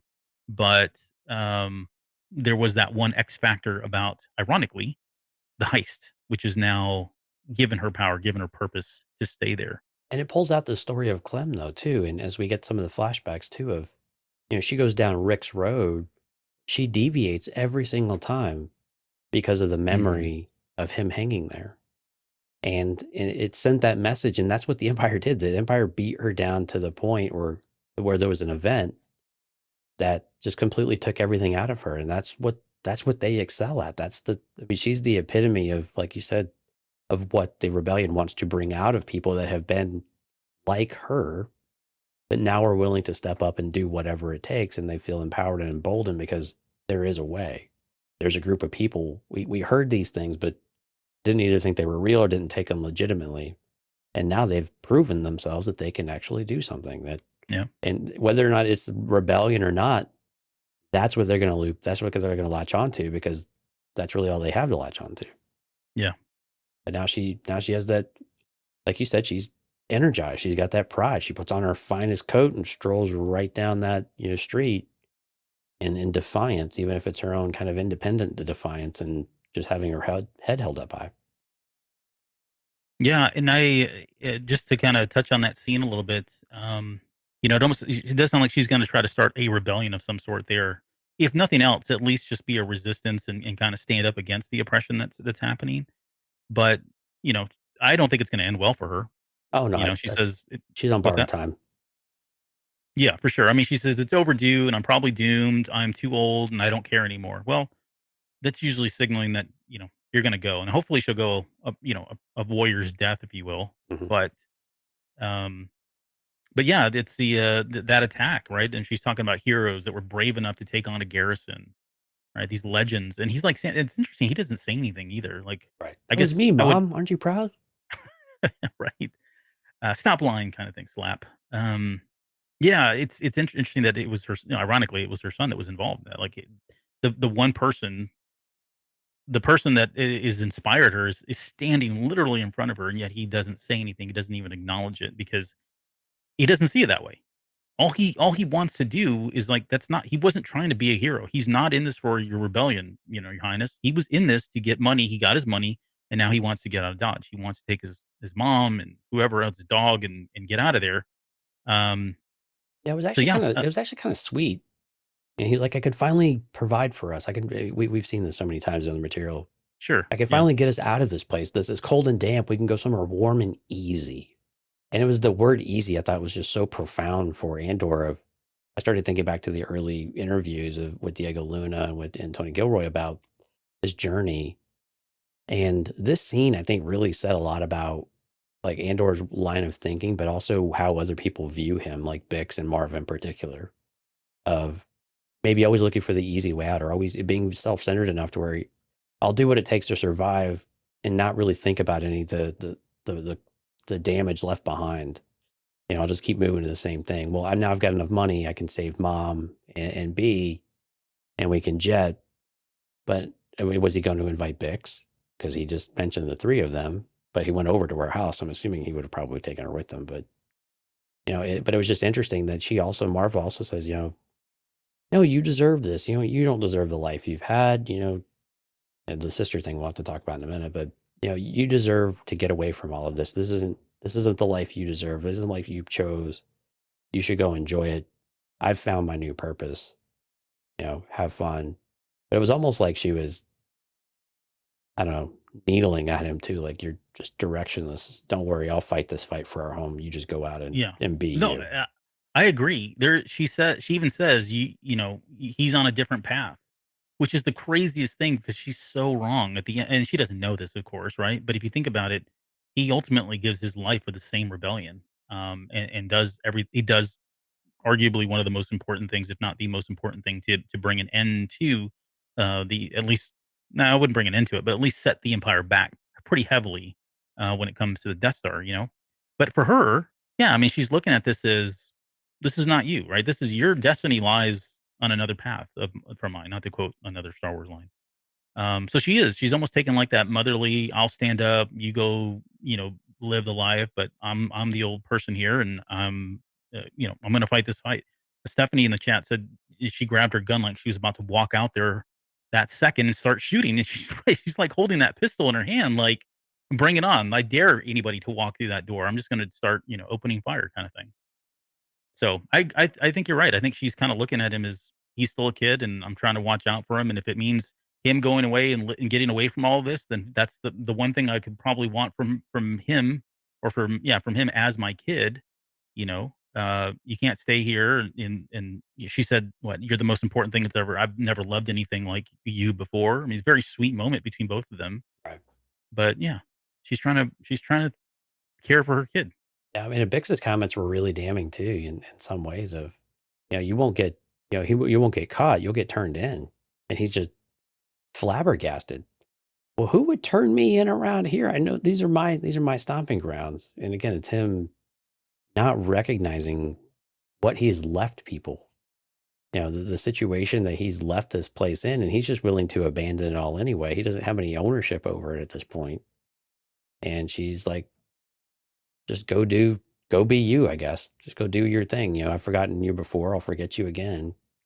Anything to kind of get him to acknowledge someone other than his own desires. And I understand Andor's just trying to do what he thinks he can do, right? Yeah. What he can actually control. He doesn't believe he can be part of something bigger because it just seems so impossible, the odds. He knows what's right and wrong, I think. But it's still difficult for him to sign on to any of that because it just seems like, I mean, we went on the suicide mission. Yeah, it was successful, but still we had 40% or 60% losses or whatever it was, right? Basically 3 of us escaped. So we're, 50% in baseball is great, but not in survival. Right. There's so many parallels. Like, I won't get into them now because we're way over on time. But I won't get into the parallels. But there's a lot of parallels that exist between Han Solo. Oh yeah, Everything absolutely. about him trying to he's in this for the money. He's not in for the revolution. There's the line of marching into the detention center is not what I had in mind. Well, he marches into a garrison, which is not exactly what he wanted to do. So I get it. At Like, least didn't have to I go think into they've a garbage pit, so yeah, it's coming. came It's out probably the ahead next there. episode here. Called Prison. But, I think they're doing a really good job of establishing him as somebody who's really not still vested in this. And I think it's gonna be now it seems like it's gonna be a combination of the writing Nemec's writings in his manifesto, plus on top of that now the uneasiness of knowing that he's in prison while his mom is when he last saw her was holding a shotgun basically, ready to go at war with people that she's not gonna be able to take on. So all of this I think is gonna play into molding him into the person that we see him by the time we get to Rogue One. Well, I'm really curious what he's going to learn in prison. What are the other voices he's going to hear? Is he going to Exactly. hear and see that there is this sea of people who are all experiencing something, that they all have something in common to that effect? And they'll have some commonality in their stories about what has been taken from them or what they're suffering through, why they're all in this place and how wrong it all is. And And how they're Andor, treated too. right? And Andor's got his own individual story in this specific instance, but he's kind of been running through this whole thing his whole entire life as well. And so one thing before we leave Marva, though, what did you think about her comment about his sister? So she tells him to stop chasing his sister. It's basically chasing ghosts. Mhm. It's not his fault what happened to her. Everybody was wiped out. What do you take from that conversation? Like, what do you think actually happened once he left? Once they slash kidnapped slash saved him? Yeah, I think I almost took her literally. Like in my head, I thought, oh well, I guess the Empire showed up or somebody that showed up, right? And like cleared house, like bombed the heck out of that place. You know, killed everybody that was there, no survivors, kind of thing. Especially since blood had been drawn. I mean, we still have questions about who that really was.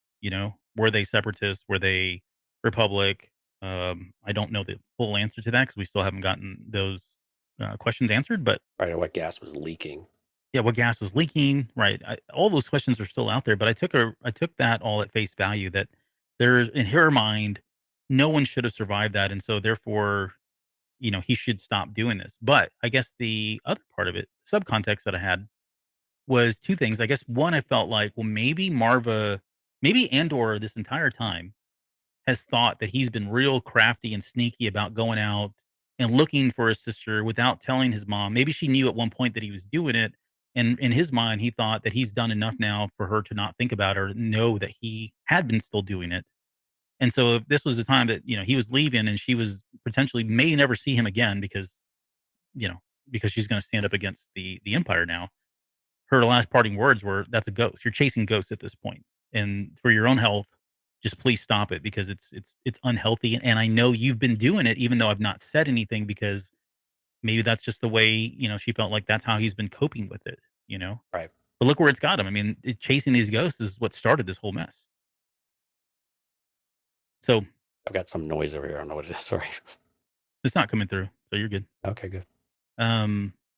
So yeah, I mean, she says to kind of let it go. He says he's coming back. Right? That's kind of the last words that he says. I And she's like, of believe that course he you would be will. coming back. What's that? And she's like, of course you will. Yeah. Well, I mean, it's because the plan in his mind is like, oh, I'm gonna go pick up mom. We're gonna get out of here, go live this wonderful life. And she said, no. Well, I don't think he's not gonna give up that easily. He may come back periodically. It may take more than one conversation to kind of convince her that she needs to get up and go. And so he's like, well, I'll leave for now, but I'll come back and get her to go. But I think she's steadfast. She's not leaving. She's gonna die there, Right. and we probably will see it. Okay, well let's see. I want to go back up to so now we kind of followed through on Rick's Road. Back to the Bix conversation. I thought that was a pretty good exchange. I think it more than anything, it was probably just confirmation of a few things, at least about their relationship. They were in a relationship, which we kind of suspected that she doesn't know who Luthen is, right? Neither her nor Pack knew who Luthen was. And then we got, he got confirmation that people were trying to blame him for what had happened. And in some degree, I think they're right. I mean, all this happened. It is Andor's fault.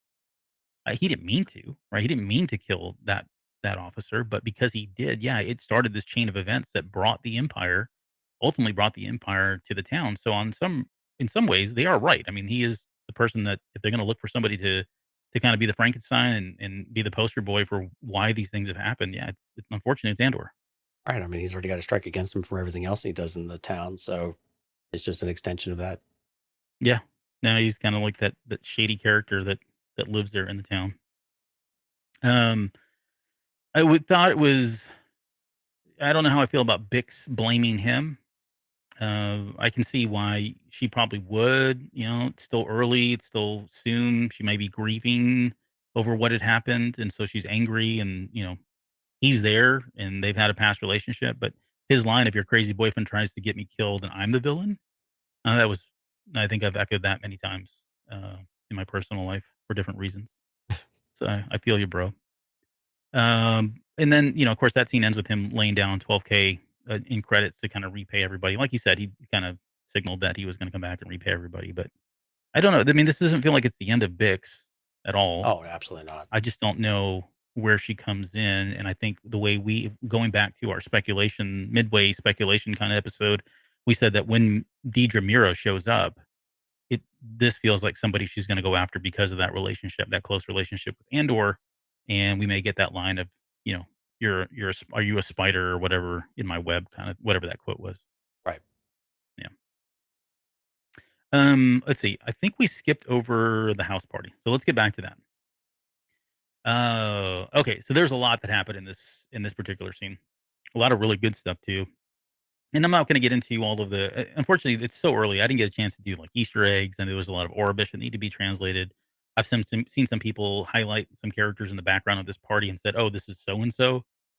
Maybe I don't know yet. It would be interesting if it was, but so let's just stick to the facts. We're introduced to Tay Kolma, which I really like that character. I thought he was awesome. Yeah. And I love this dynamic between them of like, hey, we're childhood friends. We've known each other forever. And you can think about your own personal lives. This kind of happens, right? People that you're close with, you tend to drift away. You probably had the same kind of political views at some point with them, but then over time you've drifted away, and you kind of get the impression of where they are based on who they interact with, right? In real world, it's like, okay, I can see what they like and they post on their social media platforms, and you get a perception of who they are.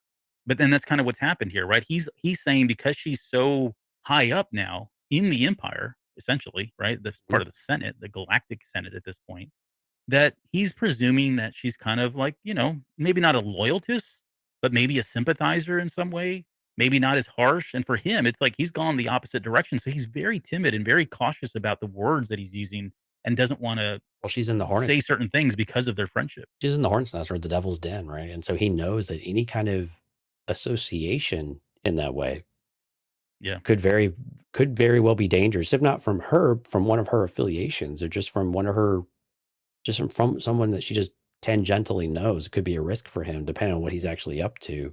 But it's interesting that he views her as more the straight and narrow, whereas he's like, my affiliations have been a bit more extreme from where you tend to be.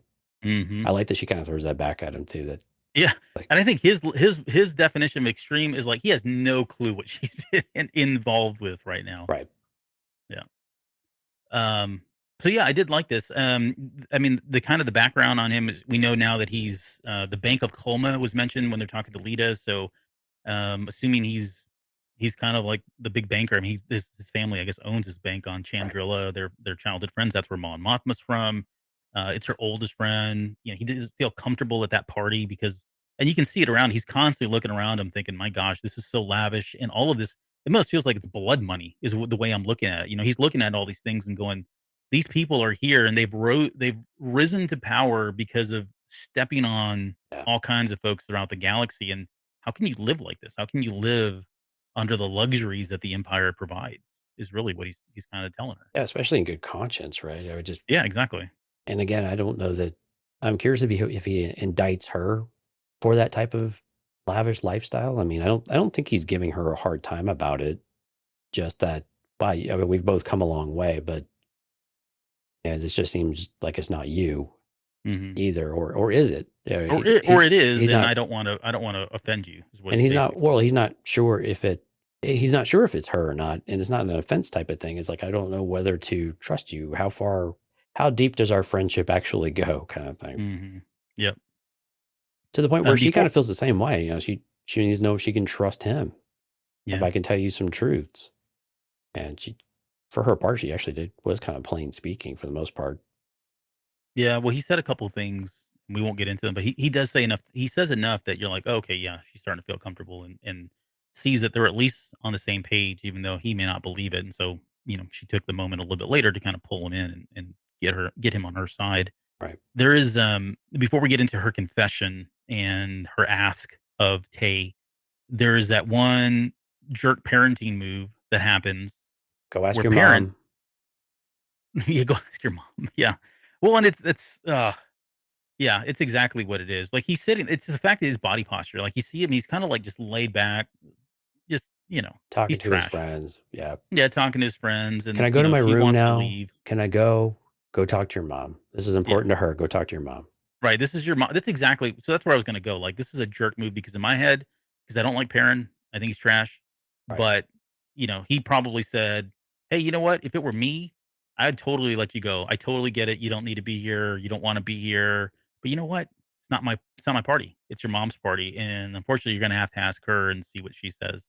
She's probably gonna say no, but, you know, you might wanna ask her." Like, Well, in my even head, that's the conversation that happened. and Lita's little smart ass job at the very end too. Have fun, mother. Like, ah, Mhm. Yeah. So I mean, she's a teenager again, yeah, right? We've already talked about that. Doesn't matter what kind of, you know, what kind teenagers are going to be teenagers, right? At the end of the day, sure. but you can't help but think that Perrin is Oh, trying to he's throwing do fuel that. on the fire. Yeah. Yeah, he's sticking it to her because he puts her. I mean, you can tell Mothma is like caught off guard and uncomfortable with the idea, and like, well, Oh, it's a narcissistic move, crap, like I through and through. guess. Yeah. Yeah, exactly. Narcissistic move, I guess. So she ends up being the bad guy, right? Okay. All right, let's talk about her confession. I love that she kept talking about an irritation, which I think is certainly aligns with Mothma. She's doing a lot of things that are irritants to the Empire, but she's not doing anything that's like Yeah. that's probably out of character for her, right? So her MO, as long as she continues with that, to her point, they're not going to dig any deeper. They just kind of expect it, right? She's already kind of established that norm of what she does.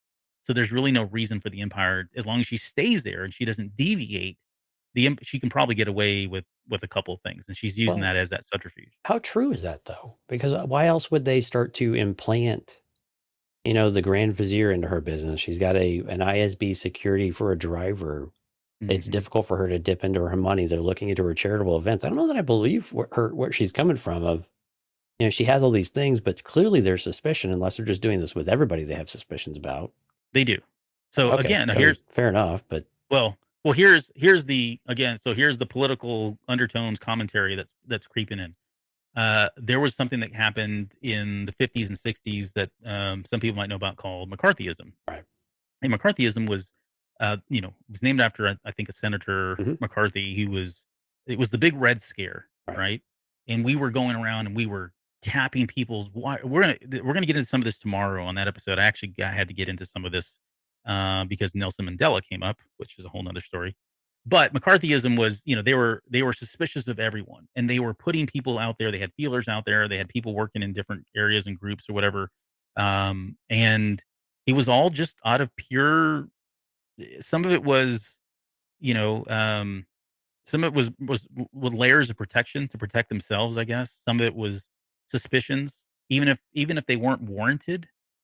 The smallest things, and this all lines up with what we talked about earlier in the Empire being able to detain somebody for simply having an association. Right now that this is going on, but in my mind, yeah, I think I do believe her. I think that she is being an irritant. I think they're allowing her to kind of continue to do what she does because they're still trying to play by the rules, and she is a senator, and the Senate has not been abolished, et cetera, et cetera. But at the same time, hey, if we can embed our agents as her driver, or we can have people watching her, or we can get her husband to potentially come over and be another eye and ear into what's going on, if ever she does make a mistake, or if ever she decides to go and do more, or, you know, act rebellious in some way, we're going to know about it first and foremost. And with somebody like her, because of her power and her political stance, yeah, that's the person that you want to have really close eyes on at all times. Okay, makes sense. All right, well, that was easy. Um, so, but more on McCarthyism tomorrow. Okay, so They're lining up for it. I can see it. I can see it. It's going to be a showstopper. Maybe literally. Yeah, maybe literally. So, yeah, we talked about Tay's hesitance and his kind of, he doesn't really want to talk about the Empire, not feeling comfortable with it. Talks about how strong his political opinions are. But she confesses to living a lie. Like, all this is really not who she is. That there's, something more going on, and she never gets into it in this episode. So, we're going to get another one later where they kind of finish that conversation. But the one cool line in this, and Jean's already brought her up here in the chat. She talks about Palpatine's lesson, where she says, "I show you the stone in my hand, you miss the knife at your throat." Like, she's probably seen this so many times from Palpatine, Right. right? As kind of the supreme ruler, the emperor, I guess, at this point. But and I posted this on Twitter today, but that in a nutshell is the entire opera scene in Revenge of the Sith. Right. Right? Palpatine showing Anakin the stone of how to save, you know, Padme's life, but the knife of the throat being, you're going to have to give yourself over to the dark side. And he's so blinded by that, of course, it catches him off guard, and we know that. But I just love that line. I don't know if No, it was it didn't look into whether that was already existed or if that was just, good writing from those guys, but I'm just gonna perfect line. I'll give him credit for just good writing. But it sounds familiar though, doesn't it? I mean, it sounds like something Yeah. that I'm sure there's some variation of that line used countless numbers of times, but it was just so great. And I like that she's a student of Palpatine in a way. Right. It's kind of this art of war type of chess match of know thy enemy a bit and use Mhm. some of their tactics, because the tactics are sound, right? They work. It kind of makes you question about, okay, early in the episode we were maybe being harsh on Mon Mothma, saying that she's been a bit maybe naive and she didn't understand where this was actually going. When in these scenes, again, maybe more in her natural arena, she seems much more confident and much more understanding of what it takes to fight in this arena in order to do those things. But how willing is she to go back and forth? And that's why you have everybody kind of playing their part. And I think I think this is still very much lining up with the Mon Mothma that we've known for 40 plus years of. Mhm. She wants to do things that the right way as much as possible, knowing full well, or at least some point she will come to the realization that some things still happen, even if you'd rather them not to, or you'd rather there was a different way. But once you've exhausted all options, is that the only way? Then that's the only way. Yeah. And we'll do the best we can to minimize that. But the casualties of war start to creep in a little bit. Yep. But I like that it kind of restored that aspect of Mon Mothma, where early in the episode we kind of thought maybe clear. she was not the character that we really kind of thought she was, right? Didn't Yep. have the political sway, the influence and all of that. Now we're back in her arena. We start to see that come back around. So I hope to see more of that. Yeah, I think we'll. It speaks to her getting her footing as the leader of the rebellion. That's a big role, and there are going to be people like the Saw Gerrers that pop up, and she's just going to have to eventually get used to and accept that risk is out there, right? And that Oh my exposure gosh, is yeah. going to be out there until she just says "F it" and she leaves completely and just joins the rebellion, and then makes that grand statement that she does in Rebels about, the Emperor's a jerk, and we're standing up against him finally, officially. And this is one of the things we talked about in the last episode that we, I guess, predicted, although it wasn't really a big prediction, but it does sound like she was trying to use some of these charities to funnel money into it. Right. We get kind of confirmation about that right now, that whatever she's trying to do to fund this Rebel Alliance is going to be under the guise of a charity. She wants Tay as that chairman. She needs somebody like him because her funds have been cut. It sounds like she doesn't have full access to her funds anymore. I think she has access to them, but they're probably tracing. Yes, exactly. Yeah, right. They're tracking where it's all going. Yeah. Yeah. So the only way she's going to be able to use those funds freely is have somebody like him, who is this bank owner, who has, the code or the rights and access and everything else to go through and, cover that up or whatever. Right. So Yeah. this is why she needs Star him. Wars it up. Yeah. Yep. Star Wars. That's kind of where it ends for that scene. But good stuff. I like the character of Tay Colma. Do you get a sense there's, again, here's me coming in the ship and stuff. So Lauren stuff, you're ready. You're welcome. But I kind of got the sense that she is sweet on him though. Well, I mean, they're lifelong friends. Things aren't really working out with maybe, but I think, I don't know. I'm not willing to go there. She's a married woman. You never are. That's why I asked that, but I think so. She does. They're going to be a thing. I already called it. There's no time for love and a rebellion. Just ask Jen and Andor. I can show you books of fanfic where there is. Okay, so that's the house party. I don't think that counts. That doesn't stop. We talked about Bix. Okay, so when Andor is leaving Marva's house, let's get to the flashback scenes. Because I wasn't expecting the flashback stuff. Number two, I wasn't expecting to do it the way they did, which was very interesting. And I don't know if people caught it. I'm sure they did. I didn't catch it the first time. But so he sees these two stormtroopers, right? And it brings back a memory of him being in the streets at some point once the Empire kind of took over. So this is post Order 66. And at first, it's Andor as the older Andor in the streets. And that's what threw me off. I was like, yeah, from behind it was the teenage version with the hair. Yeah. Which you had pointed out that the same hair. It was the same person. So it was the same person, yeah. But I didn't expect it to be Andor. But you're right, when they showed his face, it was current day Andor. Yeah. Even with the hand on his shoulder. So he was reliving the moment with Clem. Yes. Yeah. Which I don't think we've had. I mean, I know we're still in the infancy of Star Wars television and really on-screen type stuff, but it's kind of cool. I enjoyed it. Different that they did that. Yeah. They did it more than once because when they came out of that, they reversed that whole kind of sequence. But this is, I guess, the way it looks like it's going to play out is his dad stepping in, trying to stop, these people that were mad that the Galactic Republic, I guess, right? Because I think someone screams a Republic or get out of here or whatever it is. I think it was Long Live the Republic. Oh. Why would they, or no, go. I can't remember. Oh, well, you know what? Maybe it is. Okay, so no, sorry. I'm just thinking out loud here. But maybe it was Long Live the Republic. You're not the Republic anymore. You're now this evil entity of the Empire kind of thing. Start throwing rocks at him, but Clem gets in the way. And of course, it's like in sports. It's not the first punch. It's the who do you catch? Yeah, the last punch, or who's just left holding the rock. Mm-hmm. And he looked straight over at Andor like, just don't do it. Don't get involved. Whatever's about to happen, don't. Yep.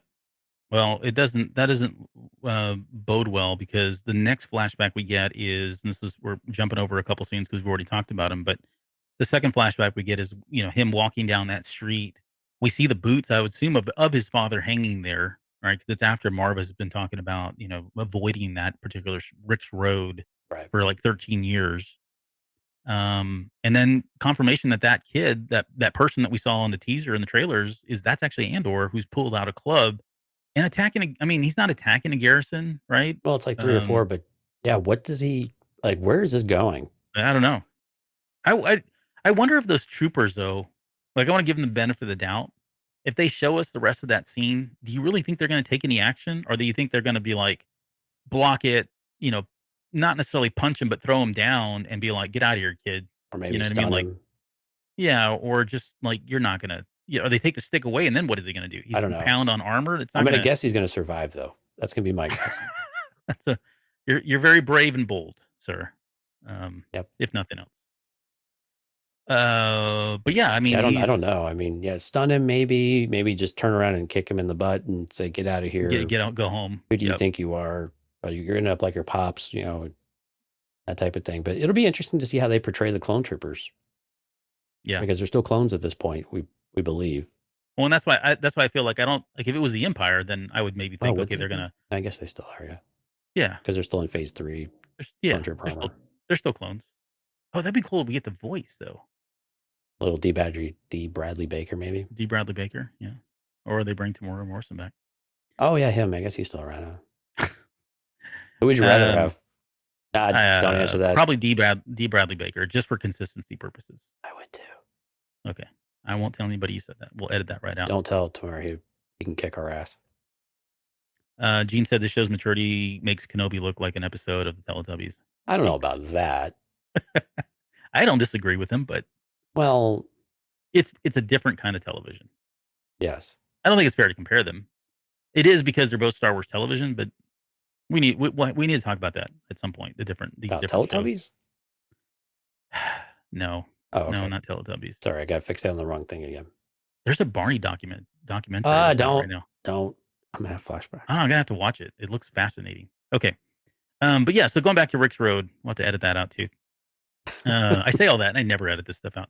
We'll go back to Rick's Road and that whole piece of it. I think we're gonna see more of that. If we don't, I guess I'm okay with it. Like I don't need to see exactly. Well, and I understand what happened now. Well, but I mean, do we? I mean, they all turn around and draw their weapons on Clem like they're going to shoot him. Why didn't they just shoot him right then and there? And they made an example of him. But I'm with you. I guess we don't need to see the rest of that scene. Mm-hmm. I think we definitely need to understand what happened to Andor and how he survived that encounter, because it seems like they would have done something. What'd they do? I think we need that part as to how did he retaliate and how far did he get in that retaliation. Yeah, I'm thinking they put their weapons up. They don't fire. Some other troopers run back there, handcuff them. He's looking at Andor saying, "Don't, just stay there. This will be fine." Or maybe he's telling him, "This will all wash over." And then, they hang him. It gets worse than he expected because you don't want Andor jumping in right into that kind of into the fray there. Well, yeah, that part. Yeah, I mean the one where Andor's got the club. Oh yeah, no, I agree. I think I'd love to see that, how that. Yeah, the other one, I'm with you. It wraps up. I don't know what else they would see that would be of much value. Yeah. Right. I'm with you. Okay, let's go back to the ISB headquarters now. We're back on Coruscant, and this is really good stuff, man. Like, and there's so much that's going on here that they're like, I want to go research some of this stuff and just don't have the time. But we got the Ord Mantell reference, which I thought was good, especially with like the Bad Batch, and I wonder if that had anything to do with this at this point, but we'll have to see. It's probably loose at best. But in short, Blevin he's charged Dedra Meero for violating the ISB code of conduct, which sounds super ironic, anyways. And it's right here on page 47 in the book. Yeah. It's and then imperial ways of thinking, right? Follow the rules, and you'll get until the rules don't go in your favor. Oh, exactly. Yeah. But Meero is really focused on challenging this notion that the rebels are. They're not playing by the rules, and her point's well made. Like, and it's so funny. We keep seeing these things, and this, I don't know if people are picking up on this, and I'm trying my best to kind of bring it up when it happens, but we're seeing two sides of the war that are saying the exact same things, but from their perspective, they're validating them. You know what I mean? Exactly. Yeah. Yeah. So this is the rules part that Andor says. Now Meera is doing it. She's talking about how, look, the rebels don't play by rules. Our rules say that I own this sector from this line to this line, and so I should be in full control over that. And then this person over here has theirs, but the rebels are almost using that against us, right? They're going around to these different sectors knowing that we're never going to communicate, so we're never going to put this puzzle together. And this is stupid. Like, the walls need to come down, and it just happens to be, Partagas that set all this up, which I was like, whoa, that's crazy. And you could see it in his eyes too. Like, his eyebrows kept lifting up. He was like looking at her like, excuse me, you're like poking holes in what I came up with, and this beautiful thing that's been working for so many years. Give her credit, man. She just lays it all down and goes out and says Yeah. it. You either basically you evolve or you die. Things change or you die. Systems either change or die is exactly what she says. Yeah. I mean, it's so true. I mean, and exactly it took some stones for her to do it in front of all of her peers, knowing that she was being judged by everybody. And then, like you said, to really tell the guy that did it, not that he did a bad job or anything. It's just like, look, it can't stay that way forever. And they're beating us by using our own doctrines, against us. Mm-hmm. They know how we operate because we're super predictable. Yep. And so why wouldn't they be able to do this stuff? And here's the proof of it. And to his credit, it's so weird. Everyone is so just willing to appease and to just be able to move up because that's the thumb that he's holding them all under. And then the irony is that he's, well, if the rest of you thought outside the box more often type of thing. So I don't know, the way of thinking is always crazy with these officers, but but at least to his credit though, he's like, okay, there's something here. But he warns her too, like now she's pissed off, not only Blevin, but she's got a mark on her back from the rest of the team there too. Exactly. Thinking that she's now got favoritism to Pendergrass. And, things happen out in the field. And when they took away Blevin's sector, man, you talk about a blow to the ego of someone he's trying to destroy, thinking that I've got the code of conduct, I've got her dead to rights, she broke all these rules. And only for his world to be completely obliterated by, saying, well, maybe it was okay this time. Maybe you're a little too, maybe you're blinded by, some of this stuff. You're clearly distracted by this, by your peer over here and your obsession with, taking her down. Maybe you need a break. Yeah. And so he gets that, the Morlano sector. He's got other ones, but this one in particular gets reassigned to us, which is interesting now because, again, now we know why she goes there. Well, yeah, he explains now why she goes there and how, but she has so much more power and authority now than she did before. Because even prior to this, I don't know that we ever talked about it, but I was never able to get over, okay, yeah, so she's going to go there, but what is she really going to be able to do? It sounds like she's only going to be able to ask questions and then come back and have to report up, and it's going to be Blevin's call on whether or not he wants to pursue anything or take any action. But now she's got the gives military. her a ton of authority. Well, she's got the military backing too now. Exactly.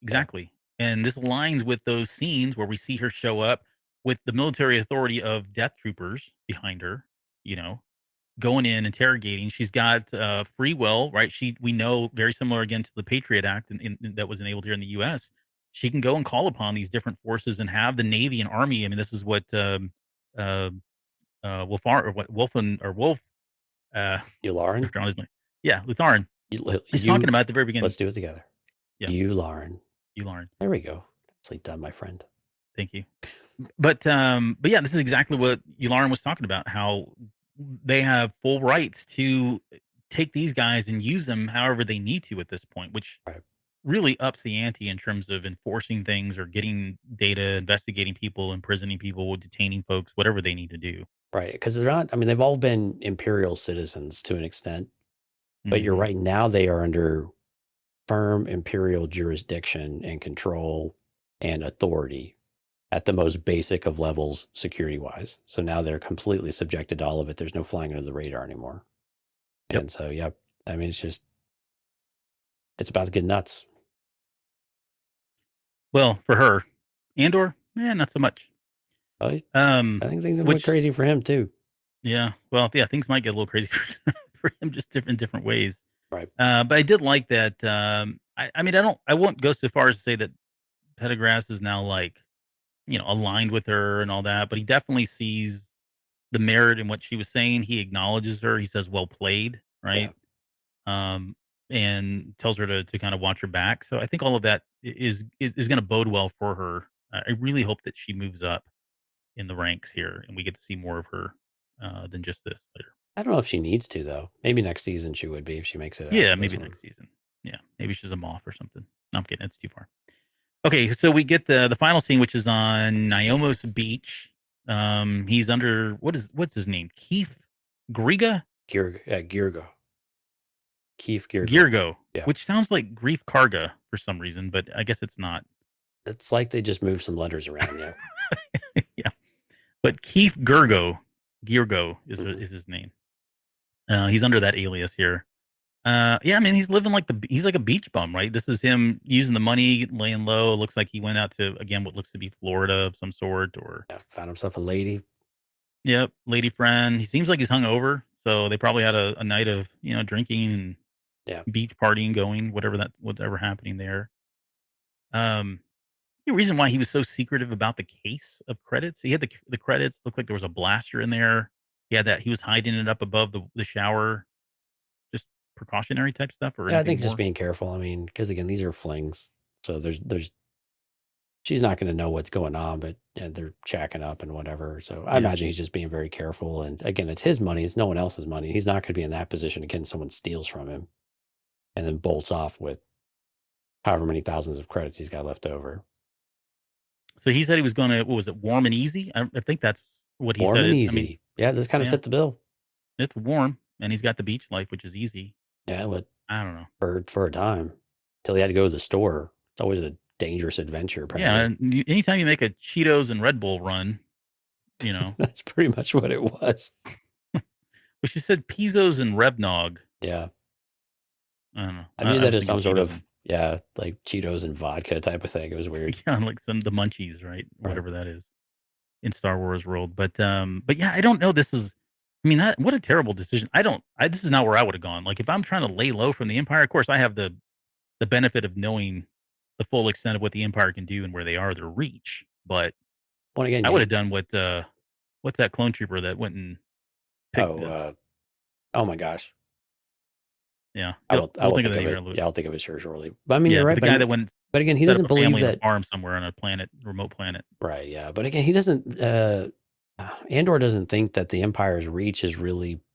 He thinks he can get away from it, or he can get far enough Yes. away, and if he just lays Yep. low, they're not going to do anything. Exactly. Yeah, I hate them. Yeah, they suck. It's like Luke, talking to Obi-Wan Kenobi, right? Right. I hate the Empire, but I can't do anything. It's all so far away. Mhm. And it's the same type of thing. If I get far enough away, I can hide behind that excuse, and there's nothing I have to really worry about. So let me lay low. Let me see how things work. I'm gonna let things cool off on Ferrix, so to speak, before I go back and convince Ma to come back with me and see if we can fire things back up with Bix, maybe. Yep. But that didn't really go to plan. Yeah. Yeah. His choices were interesting, but anyways, he decides he's going to go on this the Cheeto run or whatever, and this is where he gets again guilty by association. And I thought they did a pretty good job of framing this so that it wasn't hard for, well, one, the stormtrooper's acting. I mean, he can do whatever he wants and associate now Right. because of all, the act and everything else that they've already established, right? But even still, the way they framed this and the way it was shot, there probably was enough for someone to be suspicious or just be on a power trip, which just sounded what this guy was doing. Like, he probably had his suspicions. He's probably bored, not a lot of action going on. Maybe he's got a quota. We don't really know what's going on there, but he Well, was really quick to point this stuff together. And all Andor did was, if you watch the scene, so when he's walking down there, and the trooper that ends up, stopping him has his back to him, and he's got the wall Mhm. behind him, right? Yeah. And so when Andor walks in, he literally peeks over his shoulder and looks around. Yep. So when this guy stops him, the short trooper stops and says, "You're looking all around. You're looking suspicious and stuff." It was like he was literally looking behind him because there was a commotion. Yeah. So it was like I don't know. It was like a classic abuse of power by someone in authority and law enforcement. Is kind of how it felt, right? It really did. And yet he was the only one that was moving too. Like, everybody else was sitting still. They were all kind of sitting down, looking out, watching the beach, allowing this all to happen. And he just happened to be walking and continue to walking. Right. But there was, I mean, I think legitimately he was scared too, because like the Empire, he sees the droids fly over. He hears the shore trooper screaming, "Stop right there." Yeah, and he's running at him too. Yeah. Yeah. I mean, he feels like he's got a target on his back. So, I mean, I think it's natural for him to kind of, that turn paranoia back was. and look and stuff. Well, yeah, that paranoia. You're like, is someone going to recognize me? Is my face still out there? I mean, Yep. he's still on edge from however long it's been since he showed up here from the heist. That someone maybe pieced it together. But again, I think in this moment, even though he's just trying to plead his case, I think at this point he's probably saying, this feeling I have is not going to go away. And now he'll have lots of time to think about it. This is what everybody's been trying to tell me, that this is life. You can't escape it. and you are living in this false sense of, I mean, but this is like what he was saying to Nemec, though. Do I look thankful to you? You know, type of thing. And this is the extension of that. So he's living the life that he was basically kind of criticizing Nemec for having this overly idealistic type of view of the world of, you know, either you're for this cause or you're just, you're fine, placating it all. Mhm. When that's exactly what he's been trying to do. So it's just kind of interesting watching him live his life and then talk about it in a completely different way. When that KX droid picks him up, I was worried we were gonna hear Oh, like Alan Alan Tudyk's Tudyk. voice. Nope.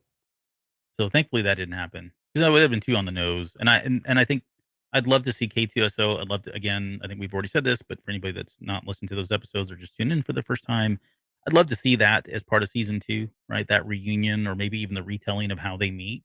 But I did like that they introduced the KX droid because it could have been any droid, really. I mean, they purposely picked that droid because we know that Cassian Andor at some point is going to reprogram one of those droids and becomes kind of like his best friend, almost a replacement for B. And it was super consistent with Rogue One because we saw the K2s all over the place. Yeah. Right. I mean, Yeah. they were all over the place. So it makes Yeah. sense and it's consistent. Yeah. So it was good that they kind of established those because I honestly prior to Rogue One when we'd never seen those droids before and they just popped Right. up and we had to you know just accept that they've been around for all this whole time. Yep. His trial really wasn't much of a trial. I mean, That was an appearance and it was an judgment. appearance and a judgment and a sentence all within a matter of 5 minutes. It was so interesting, though. Yeah, what used to be a 6-month sentence is now, but again, it was all the false charges that I just brought up, basically just conspiracy of doing all of these things when he was literally just walking down the road to the store and answered the question in a certain way that wasn't ideal when there probably wasn't an ideal response anyway. Yeah, I mean, there was no trial. They called him, what was he? He was up for civil disruption, anti-imperial speech, which I'm like, when did that happen? But Right. like, surely they made this stuff up. Fleeing the scene, attempted damage. All of these were Yeah. And what was that? What was the attempted damage? Was that just the assault from the KX unit? yeah, I think when him trying to get the hand off of it, he was attempted to damage the KX droid is how I kind of read it. Hmm. And then the judge threatened him for resisting judgment charges Yeah, because he was she was trying doing to him a speak up. favor. Yeah. So there's no defense. No. Right? Well, there's no And- representation at the very least. Yeah. well, yeah. Where's I my mean, these guys are court-appointed all like, attorney? yeah, they're all right. They didn't even get a phone call. There's nothing happening, and this is the point, right? And this is exactly this is the empire that we were expecting. This is the empire when we think about the great evil of who they are. This is it, Mhm. and this is just the beginning of things. But Well, it you was know, a cattle call too, right? I mean, the room is just full of people waiting to Right. be sentenced. It's just a sentencing. It's not a trial. yeah, It's just a sentencing. It's just it's like cattle waiting to be slaughtered. the only thing he was able to get out was, "I'm a tourist." I'm a tourist, which I'm going to use next time I'm down in Guadalajara and I get imprisoned in a Mexican prison. I'll yell that. I'm just a tourist. But okay, so let's end it here. But I mean, because we've already talked about the Bureau of Standards and what Cyril's doing, which is a whole lot of nothing. But Such you a know- weird way to end the episode, by the way. Again, yeah, like the way they're ending a couple of these, it's a little strange, but yeah. maybe I think there's a payoff. Hopefully, there's a payoff for these, like we talked about earlier. So I guess he's going to prison, and Yeah. the question that I have for that's a you, I mean, we guarantee. said he would go, right? Or at some point. I don't know. How long do you think he's going to be in prison? Do you think we're going to have a time jump? Well, I'm going to say not 6 years. Okay, that's fair because that would be after Rogue One. Oh, maybe he survives. Maybe this is an alternate timeline now, and we're going to No. rewrite Rogue One because Disney wasn't happy with that one. No, yeah, that's what I'm sure there are people out there saying that. Oh, okay. Sorry, I was reading the wrong internet fiction. You said fanfics. I started reading some. I must have written the wrong. Yep. Started reading the right one. But yeah, I mean, yeah, seems like he's going to go to prison. I think the question now is, does he initiate all of this chaos that we know is coming in the trailers, or is there some sort of outside influence that we start to get as well?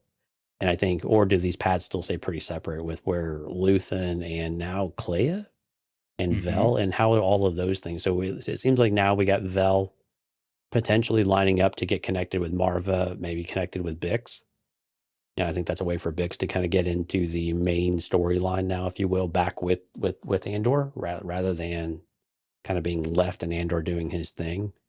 So I think that's a way for those to come back together as well. And maybe Vel starts to learn more about Andor individually to where, hey, he's not such a bad guy. Maybe he is a benefit. I'm really interested to see where Clea and Luthen, though. Like, how aligned are they? Is there dissension there, or is it no? She's just trying to do what she thinks is best, but is that going to cause some sort of riff? And then, of course, Saw Gerrera. Like, when does Yeah. he actually come in? Because I mean, now I'm like, okay, is it next episode, or is it maybe another episode beyond that we're still waiting on? So does Andor need help to get out, or is Andor just going to create his own way out? Because we see no evidence that he's got outside support from what we've seen in the trailers. But again, the flashing of a whole 6 seconds worth of trailers at most of those screens doesn't give us a lot to work on. So what do you think is next? What do you think is coming up this next episode?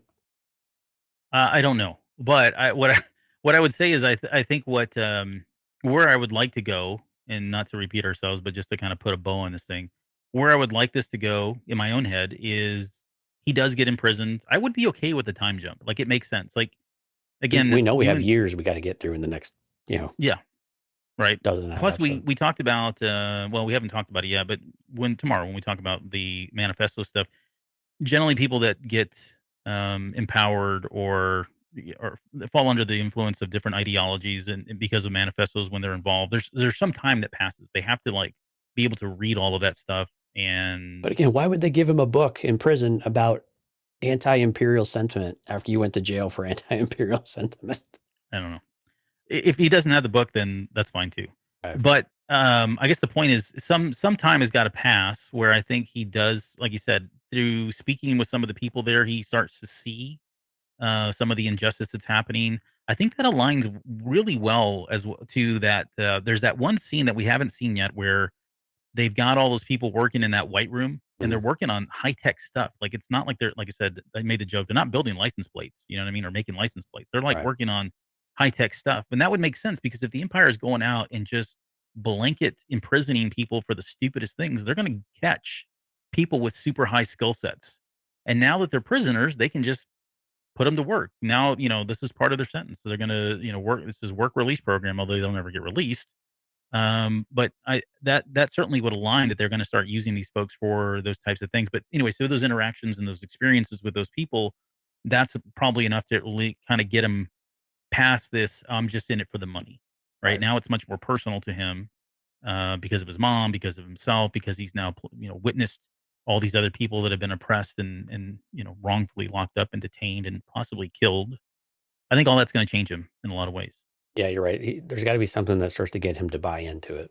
Mm-hmm. And that's the disconnect right now. There are paths to get there, but which one is he going to take? Is it a little of all of them or what? And I'm with you. I think being surrounded by a growing number of people, and when let's just say that he is able to initiate a prison riot effectively, is he going to use that as a reference point of saying, wow, okay, this on a small scale has been very effective.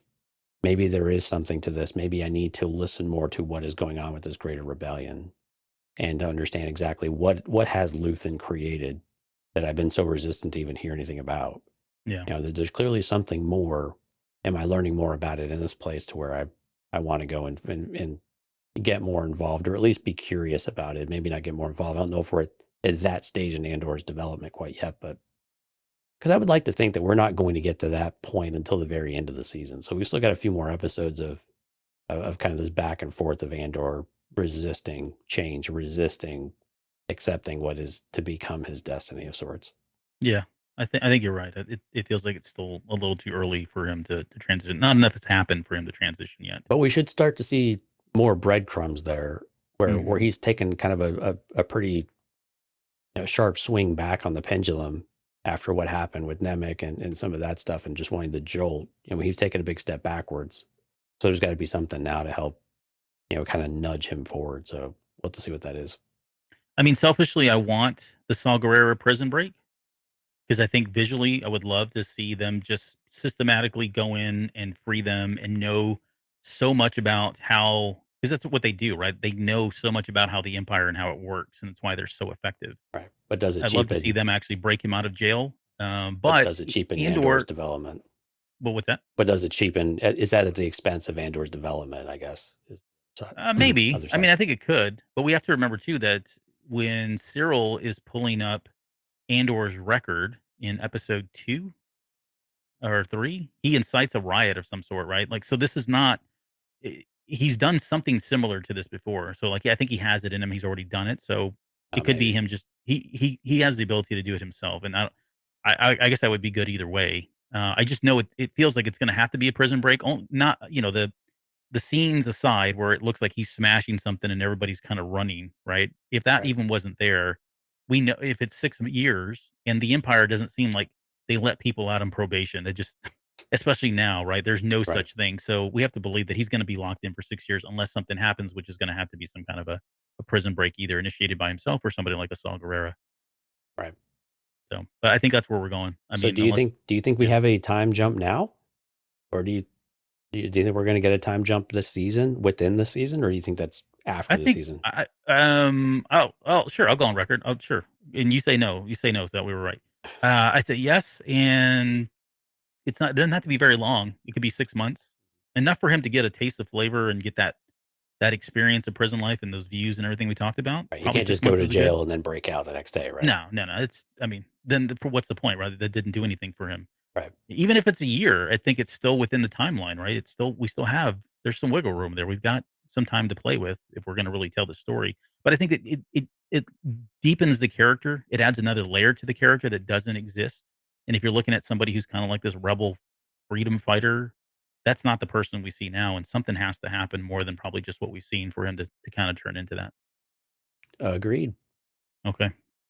All right. Well, that's the last thing we had in our notes. So I think we're done. That was a great episode. I really enjoyed it. I felt like I said earlier, I felt like it was probably the best episode. And I only say that because, I mean, it didn't have the most action. So if you're looking for the most, exciting episode that happens, well, this isn't it. But I think in terms of, for me, at least overall, Oh, story writing, the and music, story, writing, story and development and character yeah, positioning. Yeah, man, it's still hitting pretty all the good right stuff. notes, except Really good maybe the stuff. music and the editing.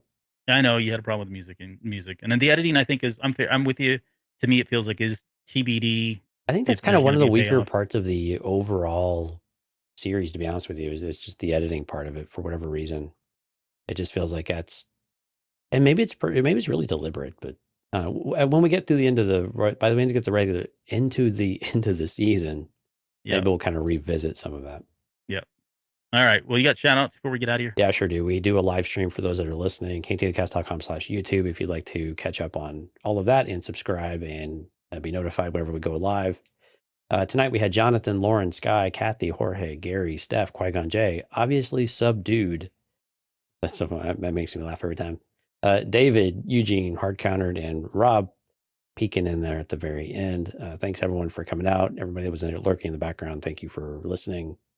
Again, we're planning to come back tomorrow. Today's Wednesday. We're coming back on Thursday for our Patreon show.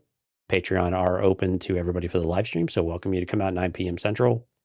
KantinaCast.com/YouTube. Once again, if you're not able to join us live, we would invite you to go over and check out our Patreon page, KantinaCast.com/Patreon. Again, huge thank you to all of our Patreon members, especially in our part of the tribe and our Delusions of Grandeur tier. So we're pushing 2 hours and 15 minutes here, so we just want to say goodnight, but thank you to everyone for all of your support, and we hope to see you on the live stream really soon. Tomorrow will be all about partisans and freedom fighters and manifestos, and I've got some more political stuff that'll wrap in there, but It's sure to burn the earth down. It's going to be great. All right. With that, we will see you guys tomorrow.